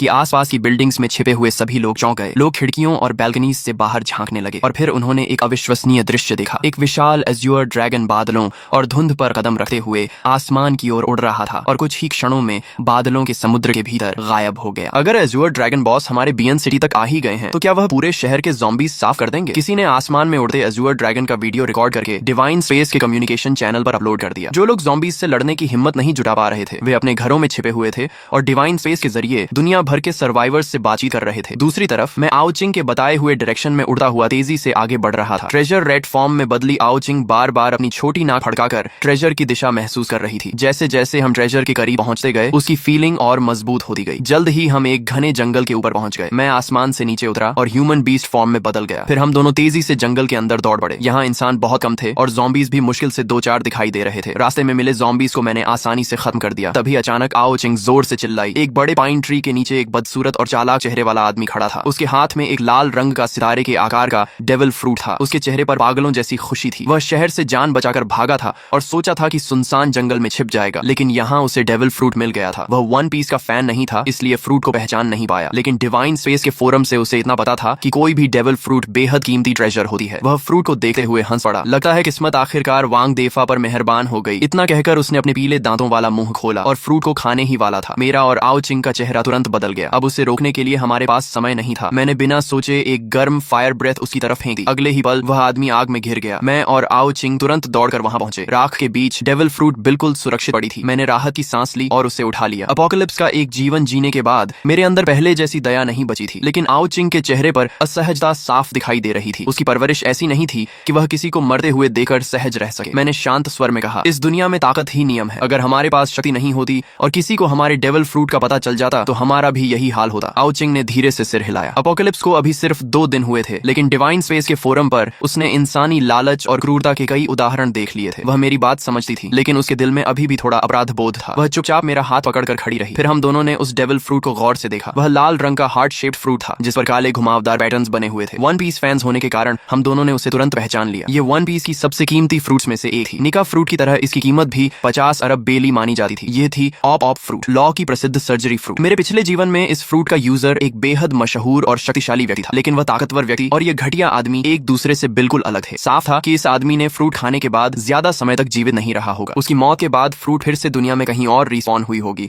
और बाद में किसी असली शक्तिशाली व्यक्ति के हाथ लगी होगी। अपोकलिप्स की डेविल फ्रूट्स भी मैंगा की तरह काम करती थी। किसी एबिलिटी यूजर की मौत के बाद उसकी फ्रूट दुनिया में कहीं भी रैंडम लोकेशन पर फिर से पैदा हो जाती थी। इसी वजह से बाद में कई ताकतवर लोग कमजोर एबिलिटी यूजर्स का शिकार करने लगे थे, ताकि उनकी फ्रूट्स दोबारा स्पॉन होकर उन्हें मिल जाएं। लेकिन सफलता की संभावना बेहद कम थी, क्योंकि कोई भी रीस्पॉन लोकेशन प्रिडिक्ट नहीं कर सकता था। आओ चिंग ने फ्रूट को देखते हुए कहा, भैया ये फ्रूट पापा को देनी चाहिए, उन्हें इसकी एबिलिटी बहुत पसंद आएगी। सचमुच एक सर्जन के लिए सर्जरी फ्रूट से बेहतर डेविल फ्रूट शायद ही कोई हो सकती थी। ट्रेजर मिल चुका था, इसलिए मैं फिर से एज्योर ड्रैगन बन गया। आओ चिंग मेरी पीठ पर बैठ गई और हम तेजी से घर लौटने लगे। घर पहुंचने तक माता पिता थकर आराम करने वापस आ चुके थे। ल्यू मेंगचियन उनकी सेवा में लगी हुई थी और दोनों की खूब देखभाल कर रही थी। वहीं लिन कुई अभी भी नीचे ज़ॉम्बीज से लड़ रहा था। वह समझता था कि सिर्फ मेरा फॉलोअर बन जाना काफी नहीं है। अगर भविष्य में सम्मान और जगह चाहिए तो उसे अपनी ताकत खुद बढ़ानी होगी। बिल्डिंग के नीचे अब काफी लोग ज़ॉम्बीज मारने की कोशिश कर रहे थे। डिवाइन स्पेस की रिवॉर्ड्स इतनी आकर्षक थीं कि हर कोई पॉइंट्स कमाना चाहता था, लेकिन सबसे सस्ती हाकी ट्रेनिंग मेथड खरीदने के लिए भी दर्जनों पॉइंट्स चाहिए थे, यानी उन्हें कई ज़ॉम्बीज मारनी पड़ती। लोग kitchen knives, shovels, wooden sticks और घर में मिलने वाले हर हथियार से ज़ॉम्बीज से लड़ रहे थे, लेकिन ज़ॉम्बीज की स्ट्रेंथ, स्पीड और डिफेंस उनसे कहीं ज्यादा थी। बार बार लोग घायल हो रहे थे या इन्फेक्शन का शिकार होकर खुद ज़ॉम्बी बन जा रहे थे। लिन कुई ने मुझे लौटते ही सारी सिचुएशन की रिपोर्ट दी। मैंने संतुष्ट होकर कहा, अच्छा काम किया, थक गए हो तो आराम कर लो। मुझे उसका मेहनती रवैया पसंद आया। अपोकलिप्स में जिंदा रहने के लिए यही जिद और मेहनत जरूरी थी। पॉइंट्स की मदद से हाकी ट्रेनिंग मेथड मिलने के बाद भी उसकी हाकी अभी जागृत नहीं हुई थी, लेकिन वह महसूस कर सकता था कि हर लड़ाई के साथ उसका शरीर थोड़ा और मजबूत हो रहा है। कॉम्बैट कोच होने के कारण उसका शरीर पहले ही लगभग पी कंडीशन पर था। लंबे समय बाद उसे फिर से ताकत बढ़ने का एहसास हो रहा था, इसलिए वह इस अवसर को बहुत महत्व दे रहा था। उसने सिर हिलाकर कहा, नहीं बॉस, मैं लड़ाई जारी रखूंगा। मैंने सिर्फ इतना कहा, ठीक है, लेकिन अपनी लिमिट मत भूलना। इसके बाद मैं आओ चिंग को लेकर ऊपर चला गया। घर में घुसे ही देखा कि ल्यू मेंगचियन माँ ल्यू युन के पैरों की मालिश कर रही थी। दिन भर की लड़ाई के बाद उनके शरीर में दर्द होना स्वाभाविक था। जैसे ही उसने मुझे देखा, वह तुरंत खड़ी हो गई और आदर से बोली, मास्टर। मुझे फिर से लगा कि यह लड़की सचमुच समझदार है। लिन कुई और ल्यू मेंगचियन दोनों में भविष्य की संभावना थी। तभी आओ चिंग दौड़कर पिता के पास पहुंची और गर्व से अपनी छाती से ऑप ऑप फ्रूट निकालकर उनके सामने रखी। पापा, ये सर्जरी फ्रूट है, आप डॉक्टर हैं, आपको जरूर पसंद आएगी। फ्रूट देखते ही ल्यू मेंगचियन का दिल एक पल के लिए कांप उठा, लेकिन उसने तुरंत खुद को संभाल लिया और चुपचाप माँ की सेवा करती रही। वहीं आओ हाय ज्यादा उत्साहित नहीं दिखे। उन्होंने कभी वन पीस नहीं देखा था। फ्रूट को हाथ में लेकर बोले, तो इसे खाने के बाद मैं सर्जरी कर पाऊंगा? आओ चिंग ने जल्दी जल्दी समझाना शुरू किया, आप एक खास स्पेस बना सकते हैं जिसके अंदर आप किसी भी चीज को काट सकते हैं। लेकिन पिता को पूरी तरह समझ नहीं आया। तब उसने उन्हें डिवाइन स्पेस में ऑप ऑप फ्रूट के वीडियोस दिखाए। एक एक एबिलिटी देखने के बाद एओ हाई की आंखें फैल गईं। डेविल फ्रूट की शक्ति सचमुच अद्भुत थी। फिर भी उन्होंने कहा, मैं बूढ़ा हो गया हूँ, ये फ्रूट तुम दोनों भाई बहन रख लो। मैंने तुरंत जवाब दिया, अगर आप और माँ मजबूत होंगे तो मुझे आपकी चिंता नहीं रहेगी। मैं अपने काम पर ध्यान दे सकूंगा। मेरी बात सुनकर आखिरकार वह मान गए। माता पिता कभी अपने बच्चों पर बोझ नहीं बनना चाहते। उन्होंने फ्रूट का एक बड़ा बाइट लिया। अगले ही पल उनका चेहरा सिकुड़ गया। आओ चिंग तुरंत चिल्लाई, मत चबाइए, डेविल फ्रूट्स बहुत गंदी होती हैं, बस निगल जाइए। आओ हाई ने जल्दी से फ्रूट निगल लिया और अपनी नई शक्ति महसूस करने लगे। कुछ ही सेकंड बाद उन्होंने हाथ उठाया और एक पारदर्शी रूम बना दिया। फिर सामने रखे मॉब को देखा और विचार किया। अगले ही पल उनकी पोजीशन मॉब के साथ बदल गई। मैं और आओ चिंग खुशी से उछल पड़े। फिर उन्होंने ज़ॉम्बी मारने वाली मिलिट्री नाइफ उठाई और सामने की टेबल पर वार किया। टेबल ऐसे दो टुकड़ों में बंट गई जैसे कागज हो। आओ चिंग उत्साह में बोली, पापा मुझे भी काट कर देखिए। आओ हाई पूरी तरह अवाक रह गए। तुम्हें काटूं? चाहे उन्हें फ्रूट की शक्ति समझ आ चुकी थी, लेकिन अपनी बेटी को काटने का विचार फिर भी अजीब था। अभी मेरा कंट्रोल पूरा नहीं है, कहीं सच में चोट लग गई तो। लेकिन आओ चिंग जिद पर अड़ी रही। आखिर मैंने बात बदल दी। हमें और डेविल फ्रूट्स ढूंढनी चाहिए। अगर ज्यादा फ्रूट्स मिल गई तो हम पूरे बियन सिटी पर राज कर सकते हैं। आओ चिंग की बात ने मुझे भी सोचने पर मजबूर कर दिया। उसकी ट्रेजर डिटेक्शन एबिलिटी सिर्फ एक शहर में इस्तेमाल करने के लिए बहुत कीमती थी। अभी दुनिया में अनगिनत डेविल फ्रूट्स बिना मालिक के पड़ी थी या किसी मरे हुए एबिलिटी यूजर के बाद फिर से स्पॉन हुई थी। अगर हम इस मौके का फायदा उठाएं तो परिवार को और मजबूत बना सकते हैं और साथ ही भविष्य के लिए बेहद कीमती रिसोर्सेज भी इकट्ठा कर सकते हैं। जब दुनिया अपोकलिप्स के साथ अडेप्ट हो जाएगी तब बड़ी बड़ी फैक्शंस उभरेंगी। उस समय ये डेविल फ्रूट्स ट्रेडिंग अलायंसेस और पावरफुल फॉलोअर्स जुटाने के लिए अनमोल साबित होंगी। लेकिन मुझे अभी भी परिवार की सुरक्षा की चिंता थी। तभी एओ हाई ने कहा, चिंता मत करो, अब मेरे पास भी डेविल फ्रूट है। यहाँ ल्यू मेंगचियन और लिन कुई भी हैं, हम संभाल लेंगे। माँ ने भी मुस्कुराकर हामी भरी। ल्यू मेंगचियन तुरंत बोली, मास्टर आप निश्चिंत रहें, हम अंकल आंटी का पूरा पूरा ध्यान रखेंगे। उनकी बात सुनकर मुझे सचमुच खुशी हुई। मैंने तुरंत लिन कुई और लियू मिंगचियान दोनों को 400 पॉइंट्स ट्रांसफर कर दिए ताकि वे तेजी से मजबूत हो सके। इसके बाद मैंने डिवाइन स्पेस में 10 पॉइंट्स खर्च करके एक प्राइवेट ग्रुप बनाया और उसमें परिवार के सभी लोगों को जोड़ दिया। अब मैं कहीं भी रहूं उनसे तुरंत संपर्क कर सकता था। सारी तैयारी पूरी होने के बाद मैं और आओचिंग घर से निकले, ट्रक में बैठे और शहर के बाहर की ओर चल पड़े। मैंने पूछा, अब कहाँ? आओचिंग मुस्कुराई, डायरेक्शन मुझ पर छोड़ दो, मैं ट्रेजर रैट हूँ। ट्रेजर न भी मिले मेरी इंस्टिंक्ट बेकार नहीं जाती। पश्चिम वाले प्रोविंशियल कैपिटल चलते हैं, वहाँ पॉपुलेशन ज्यादा है, सिटी बड़ी है और डेविल फ्रूट्स मिलने की संभावना भी सबसे ज्यादा है। प्रोविंस कैपिटल की ओर बढ़ने का फैसला करने के बाद मैंने आओचिंग की इंस्टिंक्ट पर भरोसा किया और ट्रक को पश्चिम दिशा में मोड़ दिया। रास्ते में हम समय समय पर गाड़ी रोकते, ज़ॉम्बीज़ से लड़ते, स्टैमिना खत्म होने पर वापस ट्रक में आकर आराम करते और फिर आगे बढ़ जाते। इस तरह लड़ाई और यात्रा साथ साथ चल रही थी। लेकिन धीरे धीरे मुझे महसूस हुआ कि यह बड़ा ट्रक ज्यादा प्रैक्टिकल नहीं था। एओ हाउ को भी लगने लगा कि हमें किसी मजबूत ऑफ रोड व्हीकल की जरूरत है। प्रोविंस कैपिटल में प्रवेश करते ही हमें फर्क साफ दिखाई देने लगा। यहाँ ज़ॉम्बीज़ की संख्या बियन सिटी से कई गुना ज्यादा थी। जगह जगह मिलिट्री फोर्सेस तैनात थीं और संगठित तरीके से ज़ॉम्बीज़ का सफाया कर रही थीं। गोलियों और तोपों की आवाज लगातार गूंज रही थी। बड़ी संख्या में ज़ॉम्बीज़ को गिराया जा रहा था, लेकिन समस्या यह थी कि जब तक उनके दिमाग का कोर पूरी तरह नष्ट न हो वे फिर भी हिलते डुलते रहते थे। इसी दौरान हमारी बड़ी ट्रक को मिलिट्री चेक पॉइंट पर रोक लिया गया। एक सैनिक आगे बढ़ा और बोला, आगे मिलिट्री ऑपरेशन चल रहा है, उस दिशा में जाना मना है। उधर रेफ्यूजी शेल्टर बनाया गया है, हमारे सैनिक वहाँ तैनात हैं। वहाँ फूड और वाटर भी नियमित रूप से दिया जा रहा है, आप लोग वहीं चले जाइए। मैंने विनम्रता से धन्यवाद कहा। मैं जानता था कि देश इस डिजास्टर को रोकने की पूरी कोशिश कर रहा है, लेकिन मैं यह भी जानता था कि यह एपोकलिप्स सिर्फ इंसानी सिविलाइजेशन की ताकत से नहीं रुकने वाला। इसलिए मैंने शेल्टर की तरफ जाने के बजाय ट्रक घुमाई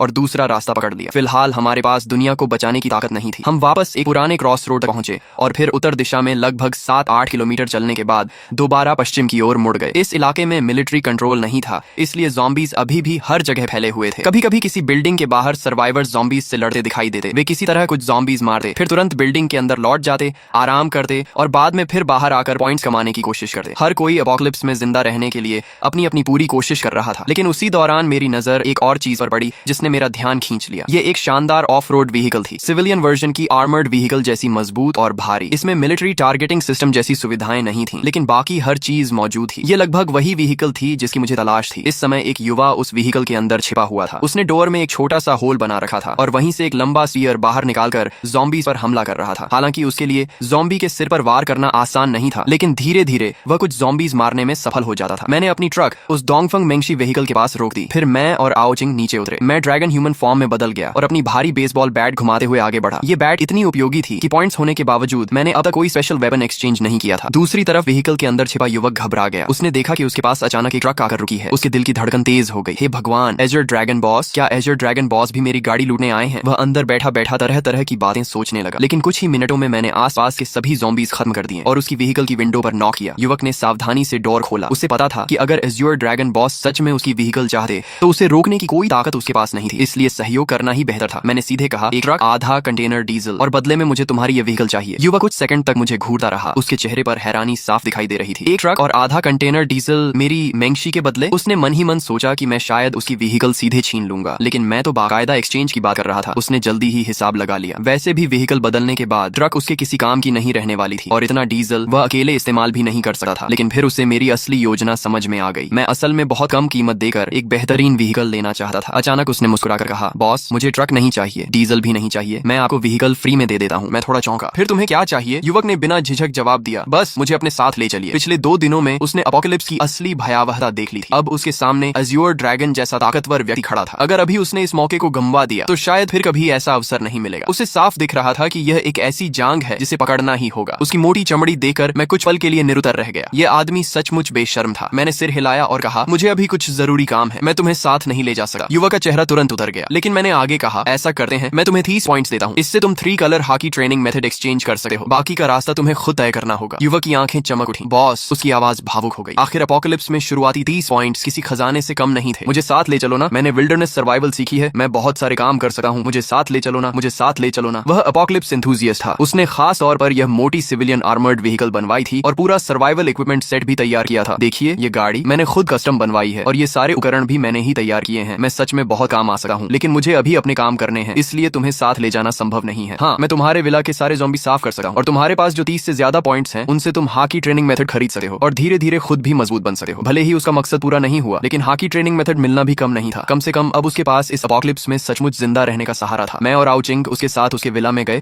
और उसके ज़ॉम्बी बन चुके परिवार वालों और पालतू कुत्ते को खत्म कर दिया। अच्छी तरह ट्रेनिंग प्लानिंग करना, एक दिन तुम भी एपोकलिप्स पावर हाउस बन सकते हो। बॉस, मेरा नाम लिन तियान है, क्या आप अपना नाम बता सकते हैं? अगर मैं आपको ढूंढना चाहूँ तो कहाँ आऊँ? उसकी जिद देकर मैंने सोचा बताने में कोई नुकसान नहीं। अगर इस आदमी में सचमुच टैलेंट हुआ तो भविष्य में इसे अपने साथ लिया जा सकता है। मेरा नाम आओ हाव है, मेरा घर बयान शहर में है। अगर तुम पैदल चलकर बयान शहर पहुंच गए तो मैं तुम्हें अपने साथ रखने पर विचार करूंगा। आओ हाव, सिर्फ पैदल बयान शहर पहुंचना है ना? मैं जरूर पहुंचूंगा। असल में सिर्फ जॉम्बी मारने से कोई फायदा नहीं होता, चाहे उनका सिर काट दो, लेकिन मरे हुए जॉम्बी बाद में दूसरे जॉम्बी खा जाते हैं और उनसे एवोल्यूशन शुरू हो जाती है। अगर जॉम्बियों को पूरी तरह खत्म करना है तो उनकी लाशों को आग लगाकर पूरी तरह जला देना होगा। लेकिन जब जॉम्बी की लाशें जलती हैं तो उनके शरीर में जमा वायरस हवा में फैल जाता है, जिससे हवा में वायरस की मात्रा और बढ़ जाती है और कमजोर लोगों के संक्रमित होने की संभावना भी बढ़ जाती है। इतना ही नहीं, ऊंचे तापमान पर वायरस और भी ज्यादा ताकतवर हो जाता है। ये सचमुच एक दुविधा है। इसका एकमात्र समाधान हाकी कल्टीवेशन है। हाकी असल में शरीर को चरम सीमा तक मजबूत करने की प्रक्रिया है। जब शरीर पर्याप्त मजबूत हो जाए तब इंसान जॉम्बी, वायरस और जॉम्बियों दोनों से नहीं डरता। बाकी सारे तरीके सिर्फ अस्थायी समाधान है। काश तुम्हारा ट्रेजर स्पेस थोड़ा और बड़ा होता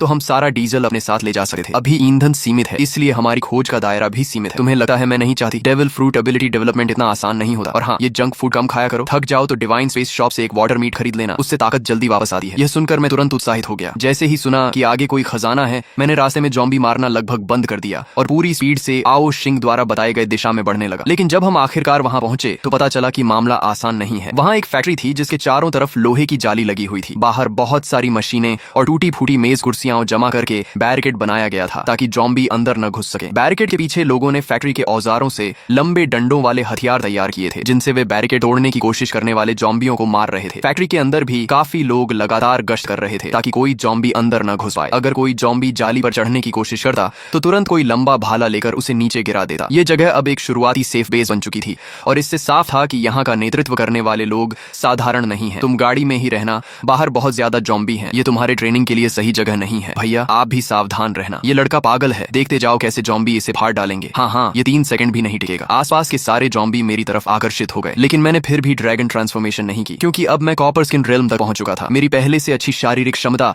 और 1 महीने की कठोर ट्रेनिंग ने मुझे बेहद मजबूत आधार दिया था। ऊपर से मेरे पास हाकी जीनियस टैलेंट था, जिससे मैं सीधे हाकी जागृत कर चुका था। साथ ही मेरी ट्रेनिंग स्पीड दोगुनी थी और पैसिव ग्रोथ भी लगातार चल रही थी। इसी वजह से एपोकलिप्स के दूसरे ही दिन मैं कॉपर स्किन रेल्म तक पहुंच गया था। कॉपर स्किन रेल्म का मतलब सचमुच त्वचा का तांबा बन जाना नहीं होता। यह शरीर की बाहरी परत को मजबूत करने का पहला चरण होता है। जब त्वचा मजबूत हो जाती है तो शरीर को लगने वाले झटकों और हमलों का असर काफी कम हो जाता है। इसी के साथ ताकत, रक्षा, गति और रिकवरी भी बढ़ जाती है। एज यूर ड्रैगन फ्रूट मुझे बिना ट्रांसफॉर्म हुए भी अतिरिक्त शारीरिक शक्ति देता था, इसलिए मैं इंसानी रूप में भी आसानी से जॉम्बियों को मार सकता था और बिना क्षमता इस्तेमाल किए लड़ने से हाकी की ग्रोथ और तेज होती थी। उस गाड़ी को मैं पहचानता हूँ, वह डोंगफेंग मेंगशी आर्मर्ड व्हीकल है। वह आदमी आसानी से इस इलाके से निकल सकता था, लेकिन जानबूझकर हमारी बेस के सामने गाड़ी रोकर खड़ा है। जरूर उसकी नजर हमारी बेस पर है। क्या वह हमारी बेस छीनना चाहता है? क्या हमें लाओ झांग को बताना चाहिए? बॉस, बाहर एक बहुत बड़ा एक्सपर्ट आया है। उसने अकेले 100 से ज्यादा जॉम्बी मार दिए हैं और उसकी डोंगफेंग मेंगशी भी हमारी बेस के बाहर खड़ी है। सबको लगता है कि उसकी नजर हमारी बेस पर है। सचमुच बहुत खतरनाक इंसान है। जिस आसानी से वह जॉम्बी मार रहा है,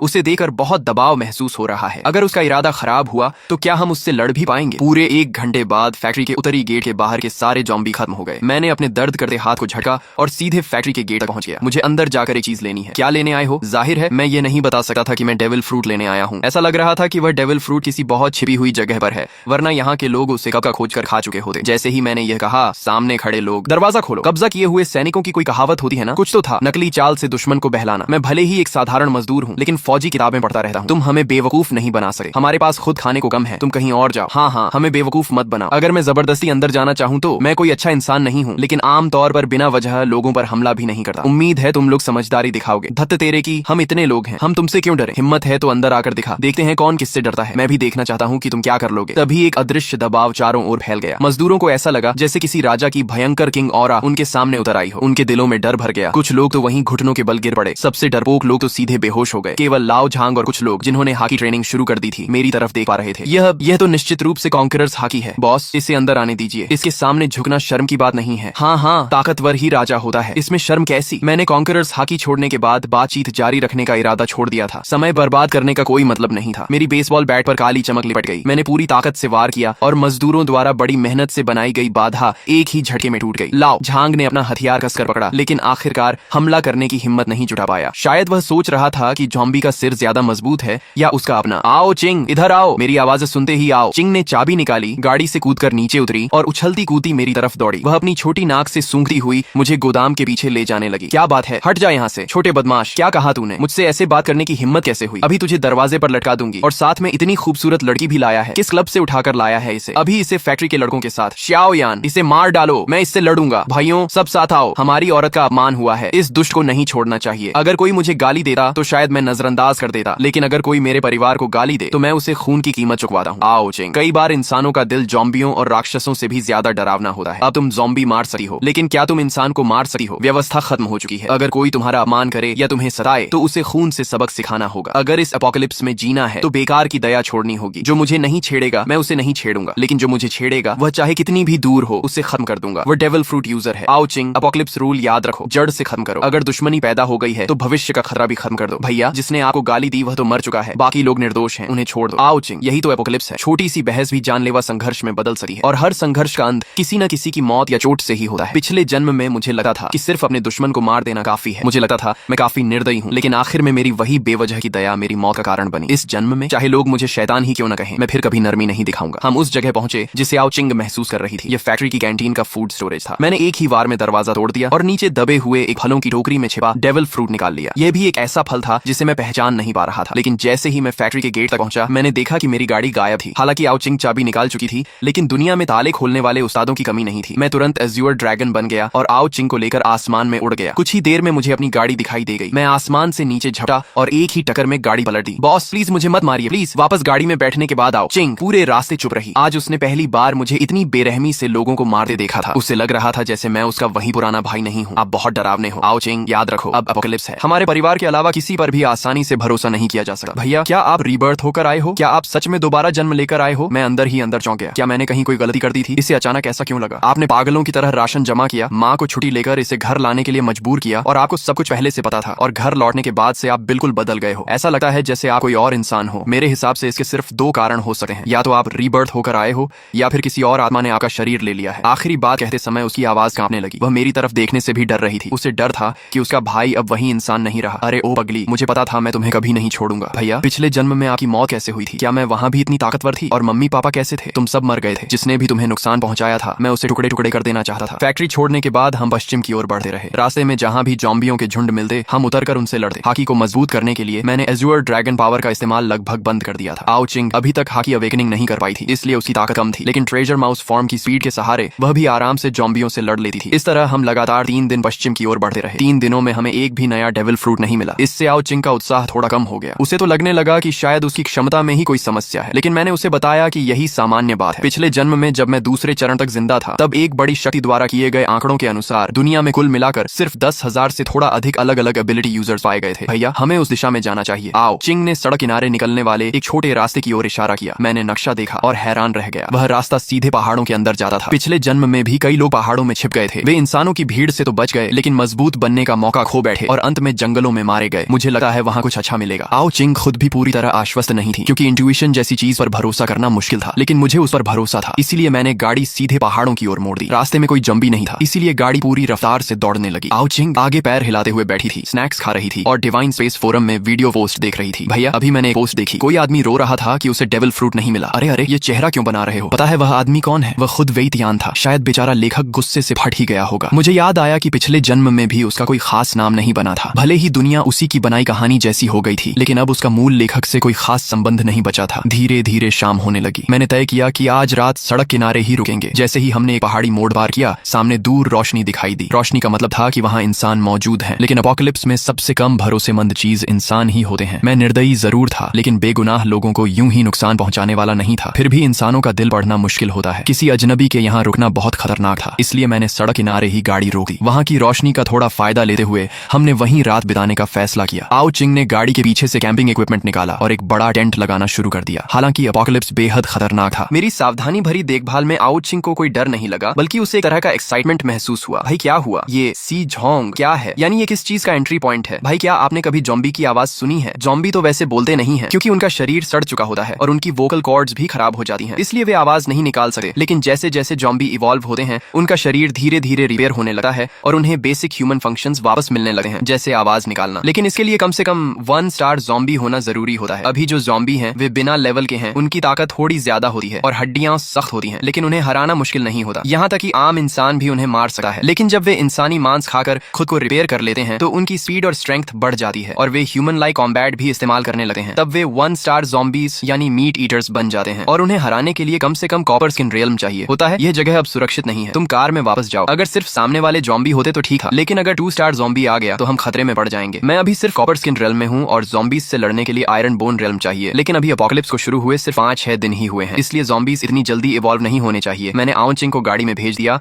और ह्यूमन ड्रैगन फॉर्म में स्टील की छड़ लेकर आवाज की दिशा में बढ़ गया। पास जाकर देखा तो एक पुराना टूटा हुआ मंदिर था जो पहाड़ी इलाके में था और बहुत जर्जर हालत में था। पक्का यह दुनियावी बिजनेस की पैकेजिंग वाला टाओइस्ट टेंपल नहीं है, यहाँ सच में असली टाओइस्ट प्रीस्ट होंगे। मेरे चेहरे पर काली लकीरें पड़ गईं। इतना बड़ा गंजा सिर और मेंटल क्वालिटी इतनी कमजोर। मैं पैर उठाकर टाओइस्ट टेंपल में घुसने ही वाला था कि तभी मुख्य हॉल की जर्जर दीवार जोरदार आवाज के साथ ढह गई। एक काली त्वचा वाला टाओइस्ट रोब पहने बूढ़ा आदमी पागलों की तरह एक इंसान के ऊपर झपटा हुआ था और उसे नोच नोच कर खा रहा था। जमीन पर कई विक्टिम्स की लाशें बिखरी पड़ी थीं। दृश्य बेहद भयानक था। बूढ़े टाओइस्ट प्रीस्ट ने आवाज सुनी और पीछे मुड़कर देखा। जिस पल उसकी नजर मेरी नजर से मिली, मेरे मन में तुरंत ख्याल आया कि गड़बड़ हो गई। ये फ्लैश ईटर नहीं बल्कि ज़ॉम्बी है। बूढ़ा टाओइस्ट प्रीस्ट खाते समय भी अपने शरीर को बिल्कुल सीधा रखे हुए था। उसके सूखे हाथों पर नुकीले क्लॉज उगे हुए थे और उसके मुंह में 4 नुकीले दांत थे। ये साफ तौर पर ज़ॉम्बी की पहचान थी। ज़ॉम्बी फ्लैश ईटर होते हैं। आगे इवॉल्व होने के दौरान वे अपने शरीर को मजबूत करने के लिए बड़ी मात्रा में ज़ॉम्बी वायरस का उपयोग करते हैं, लेकिन इससे वायरस शरीर के अंदर जमा हो जाता है और पूरी तरह डाइजेस्ट होने से पहले की अवस्था में रह जाता है। जमा हुआ वायरस ज़ॉम्बी के शरीर को कठोर बना देता है, लेकिन साथ ही उसे कॉपर स्किन और आयरन बोन्स जैसा मजबूत शरीर भी दे देता है, जिससे उसे मारना बेहद मुश्किल हो जाता है। अच्छी बात यह है कि उसकी फेटल वीकनेस अब भी उसका सिर ही है। जब तक उसका सिर काट दिया जाए या पूरी तरह कुचल दिया जाए वह मर जाएगा। इतने सुनसान इलाके में भला उसे इवॉल्व होने के लिए इतना वायरस कहाँ से मिला होगा। तभी वह ज़ॉम्बी टाओइस्ट प्रीस्ट अपने हाथ में पकड़ी आधी खाई हुई लाश को फेंककर एक छलांग में मेरी तरफ झपटा। ज़ॉम्बी का शरीर भले ही कठोर था, लेकिन इस छलांग के बाद वह पल भर में मेरे सामने पहुंच गया। मैंने जल्दी से बेसबॉल बैट उठाकर बचाव किया। ज़ॉम्बी ने एक ही बार में काट लिया और बेसबॉल बैट पर 4 गहरे दांतों के निशान बन गए। मैंने उसके चेहरे की ओर जोर से एक गर्म सांस छोड़ी, लेकिन उससे केवल उसके बाल और कपड़े जल पाए। उसकी त्वचा और मांस थोड़ा काला जरूर पड़ गया, लेकिन उसे कोई खास नुकसान नहीं हुआ। ज़ॉम्बी टाओइस्ट प्रीस्ट गुस्से में दहाड़ा और अपने नुकीले क्लॉज लहराते हुए फिर से मेरी ओर झपटा। थंडर बागवा। भले ही मैं कॉन्करर हकी कोटिंग इस्तेमाल नहीं कर सकता था, लेकिन बिजली से लिपटी हुई बेसबॉल बैट में सचमुच थंडर बागवा जैसी कुछ ताकत आ गई थी और फिर एक जोरदार धमाके के साथ और फिर हल्की दरार पड़ने की आवाज आई। ये खास तौर पर मोटी और भारी बनवाई गई बेसबॉल बैट सीधे बीच से टूट गई और इसकी उपलब्धि सिर्फ इतनी थी कि उसने ज़ॉम्बी की खोपड़ी में एक छोटी सी दरार डाल दी। ज़ॉम्बी टाओइस्ट प्रीस्ट ने फिर एक दहाड़ लगाई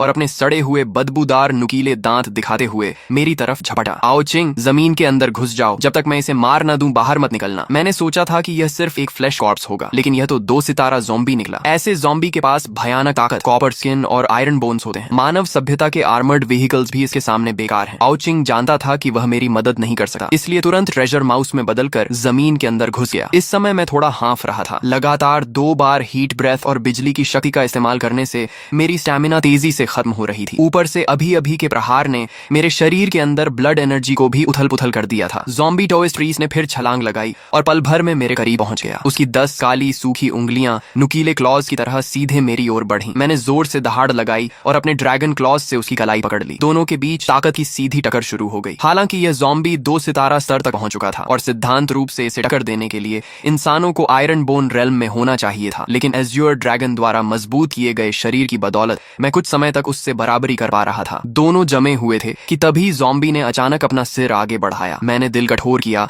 और अपना सिर नीचे झुकाकर अपने सिर पर मौजूद ड्रैगन हॉर्न से उसके माथे पर वार कर दिया। ड्रैगन हॉर्न बेहद नुकीला था और सीधे उसकी आंख के गड्ढे में घुस गया। ज़ॉम्बी दर्द से दहाड़ उठा। उसका सिर बुरी तरह घायल हो गया। अगर कोई सामान्य जीव होता तो इसी वार से मर जाता, लेकिन ज़ॉम्बी अलग था। उसकी खोपड़ी बेहद मजबूत थी। उसने अपना सिर ड्रैगन हॉर्न से खींचकर बाहर निकाला और फिर एक और दहाड़ लगाई। तभी उसकी दोनों भुजाएं हल्की सी मुड़ गईं। मेरी आंख फड़क उठी। ज़ॉम्बी के शरीर के कठोर होने का कारण उसके अंदर जमा ज़ॉम्बी वायरस था। जब वह इन वायरस को पूरी तरह अब्सॉर्ब और फ्यूज कर लेता है तो उसके शरीर की फ्लेक्सिबिलिटी वापस आ जाती है। अभी उसकी भुजाओं का मुड़ना इस बात का संकेत था कि वह वायरस को तेजी से अब्सॉर्ब कर रहा है। अब और देर करना खतरनाक था। मैंने जोरदार दहाड़ लगाई और उसकी भुजाएं झटकर खुद को मुक्त किया। फिर एज़्योर ड्रैगन में बदलकर आसमान में उड़ गया। मेरी ड्रैगन टेल बिजली की तेजी से नीचे गिरी और ज़ॉम्बी को जोरदार झटका दिया। उसी समय एक थंडरबोल्ट भी उस पर गिरा, जिससे उसका शरीर और अधिक झुलस गया। चाहे उसके पास कॉपर स्किन और आयरन बोन्स थे, फिर भी उसके शरीर पर अनगिनत घाव बन गए। Wind and cloud surge. Azure dragon नीचे झपटा और अपने ड्रैगन क्लॉज से ज़ॉम्बी की दोनों भुजाएं पकड़ पकड़कर उसे हवा में उठा लिया। तेज हवाओं से उसका संतुलन बिगड़ चुका था और वह ताकत नहीं लगा पा रहा था। मैं उसे सीधे आसमान में ले गया। मैंने दहाड़ लगाई और पूरी शक्ति से ड्रैगन क्लॉज दबाए उसे दो हिस्सों में फाड़ने की कोशिश की, लेकिन ज़ॉम्बी भी अंदर की ओर पूरी ताकत लगा रहा था। मैं उसे फाड़ नहीं पाया। मेरा रेल्म अभी भी बहुत कम था। एज्योर ड्रैगन बनने के बाद मैं उसे दबा तो सकता था, लेकिन मारना आसान नहीं था और सिर्फ कुछ ही पलों में मुझे थकान महसूस होने लगी। अगर मैं सिर्फ ड्रैगन फॉर्म में उड़ता रहता तो और देर तक टिक सकता था, लेकिन लड़ाई में मेरी शक्ति तेजी से खत्म हो रही थी। मैं फिर ऊपर उड़ा और ड्रैगन क्लॉज में जकड़े ज़ॉम्बी को पूरी ताकत से नीचे फेंक दिया। एक भयंकर धमाके के साथ उसका शरीर टाओइस्ट टेम्पल के मुख्य हॉल में जा टकराया। वह जोर से जमीन पर गिरा। उसका शरीर घावों से भर गया था, लेकिन फिर भी वह नहीं गिरा। मैं भी जमीन पर उतरा और वापस मानव रूप में आ गया, जोर जोर से सांस लेते हुए। यह पहली बार था जब मैंने एज्योर ड्रैगन फॉर्म में पूरी ताकत से लड़ाई की थी। यह सचमुच बेहद शक्तिशाली था, लेकिन मेरे वर्तमान स्तर के लिए अभी भी बहुत ज्यादा था। काइडो की ताकत इसलिए भयानक थी क्योंकि वह खुद ही एक ऐसा अस्तित्व था जो अकेले एक देश को मिटा सकता था। एज्योर ड्रैगन फ्रूट तो उसके लिए सिर्फ बोनस था, जबकि मैं पूरी तरह डेविल फ्रूट की शक्ति पर निर्भर था। इसलिए हमारी ताकत में जमीन आसमान का अंतर था। थोड़ी देर में मेरी स्टेमिना कुछ वापस आई और ज़ॉम्बी टाओइस्ट प्रीस्ट भी दोबारा खड़ा हो गया। मैंने फिर ह्यूमन बीस्ट फॉर्म धारण की और आर्मामेंट हाकी को ड्रैगन क्लॉज पर चढ़ाकर उससे लड़ाई जारी रखी। आर्मामेंट हाकी और ड्रैगन स्केल्स की दोहरी सुरक्षा ज़ॉम्बी वायरस को शरीर में घुसने से रोक सकती थी, लेकिन अगर लड़ाई ऐसे ही चलती रही तो अंत में मैं थकर मर जाऊंगा। मुझे एक हथियार चाहिए था। एक और टक्कर के बाद मैं तेजी से पीछे हटा, लेकिन अब डिवाइन स्पेस में जाकर हथियार खरीदने का समय नहीं था। आउचिंग के पास भी पर्याप्त पॉइंट्स नहीं थे। तभी मेरी नजर टूटी हुई मूर्ति के पास पड़े एक लोहे के डंडे पर पड़ी। मुझे अचानक याद आया कि यह लेईजू टेम्पल था। यह बांस की गांठों जैसा दिखने वाला लोहे का डंडा वास्तव में लेईजू की मूर्ति के हाथ में मौजूद स्टील व्हिप था। मैं तुरंत वहां दौड़ा और उसे उठा लिया। मूर्ति विशाल थी, इसलिए यह स्टील व्हिप भी सामान्य हथियारों से कहीं बड़ा और भारी था। आमतौर पर ऐसे व्हिप टाइप हथियार 80 सेंटीमीटर से ज्यादा लंबे नहीं होते, लेकिन यह लगभग 1.2 मीटर लंबा था। इसका शरीर भी ज्यादा मोटा और वजनदार था। मेरी मौजूदा ताकत के लिए यह बिल्कुल सही था। जैसे ही मैंने स्टील व्हिप उठाया,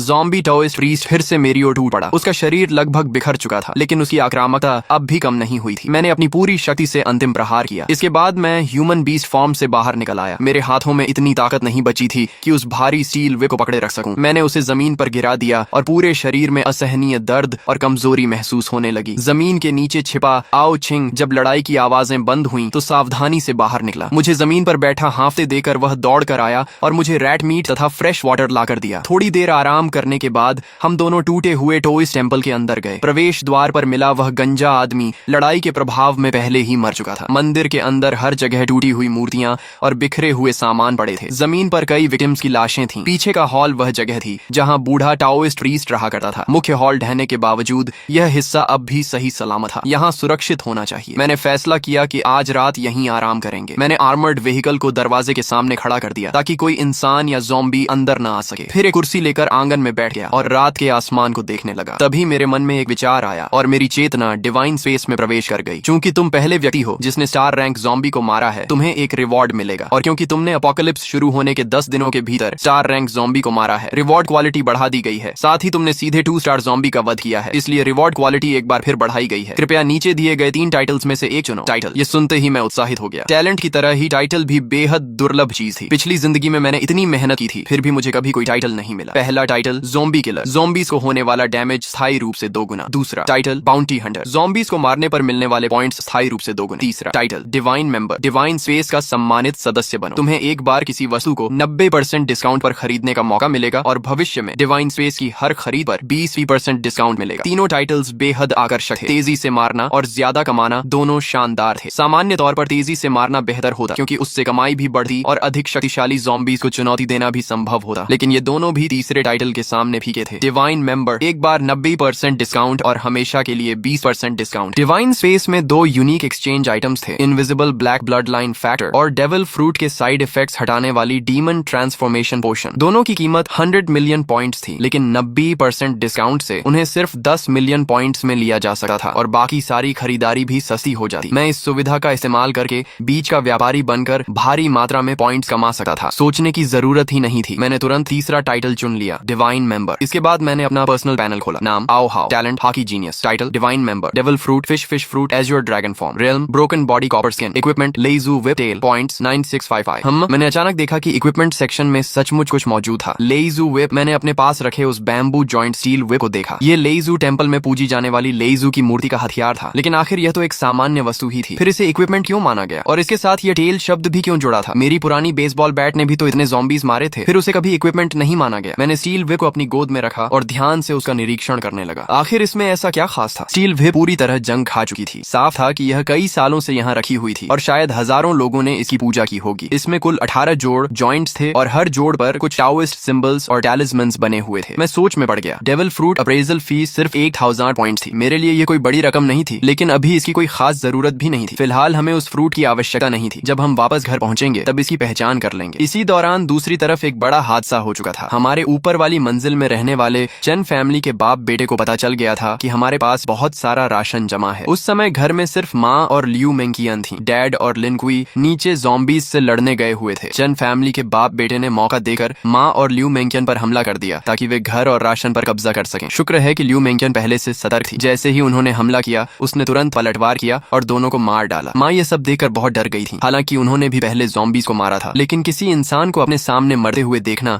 उनके लिए बिल्कुल अलग अनुभव था। जब लिनक्वी वापस लौटा और उसे पूरी बात पता चली तो वह गुस्से से आग बबूला हो गया। उसने पहले ही वादा किया था कि वह बॉस की फैमिली को किसी भी कीमत पर नुकसान नहीं होने देगा। गुस्से में उसने सीधे चेन फैमिली का दरवाजा तोड़ दिया। लिनक्वी की रूथलेसनेस देखकर मैं भी हैरान रह गया। उसने कहा कि वह लकड़ियां इकट्ठा करके सीढ़ियों को ब्लॉक कर देगा ताकि एक मजबूत डिफेंस सिस्टम बनाया जा सके। लिनक्वी पहले एक साधारण आदमी था, लेकिन एपोकलिप्स के दौरान उसके पिता एक इन्फेक्टेड ज़ोंबी द्वारा मारे गए थे। किसी तरह अपनी जान बचाकर वह अपनी गाड़ी में भाग निकला और बियॉन्ड सिटी पहुंच गया। इसलिए अब उसे किसी रिश्तेदार या परिवार की चिंता नहीं थी। इस बीच लियू मेंकियन अपने परिवार के बारे में सोच रही थी। उसके माता पिता हमेशा कहते थे कि उसे अपने बड़े भाई की मदद करनी चाहिए। उसके भाई की शादी होने वाली थी और लड़की वालों की शर्त थी कि लड़के के पास अपना घर होना चाहिए। इसलिए लियू मेंकियन ने अभी अभी जो घर खरीदा था उसके माता पिता चाहते थे कि वह उस घर को अपने भाई के नाम ट्रांसफर कर दे। लेकिन जिस दिन वह प्रॉपर्टी ट्रांसफर करवाने जा रही थी उसी दिन एपोकलिप्स शुरू हो गया। उसने उस अफरा तफरी का फायदा उठाकर किसी तरह वहां से भागकर अपनी जान बचाई। अब उसे बिल्कुल नहीं पता था कि उसके माता पिता और भाई किस हालत में हैं, और सच कहें तो अब उसे इस बात की भी ज्यादा परवाह नहीं थी कि वे जीवित हैं या मर चुके हैं। तो भाई लोग, फिलहाल इस स्टोरी के आगे के पार्ट्स अभी तक नहीं आए हैं। जैसे ही आगे के न्यू पार्ट्स आएंगे मैं उन्हें इसी चैनल पर अपलोड कर दूंगा। अगर आपको ये स्टोरी पसंद आई हो तो वीडियो को लाइक कर दो, चैनल को सब्सक्राइब कर लो और बेल आइकॉन ऑन कर लो ताकि अगला पार्ट आते ही आपको सबसे पहले मिल सके। मिलते हैं नेक्स्ट पार्ट में।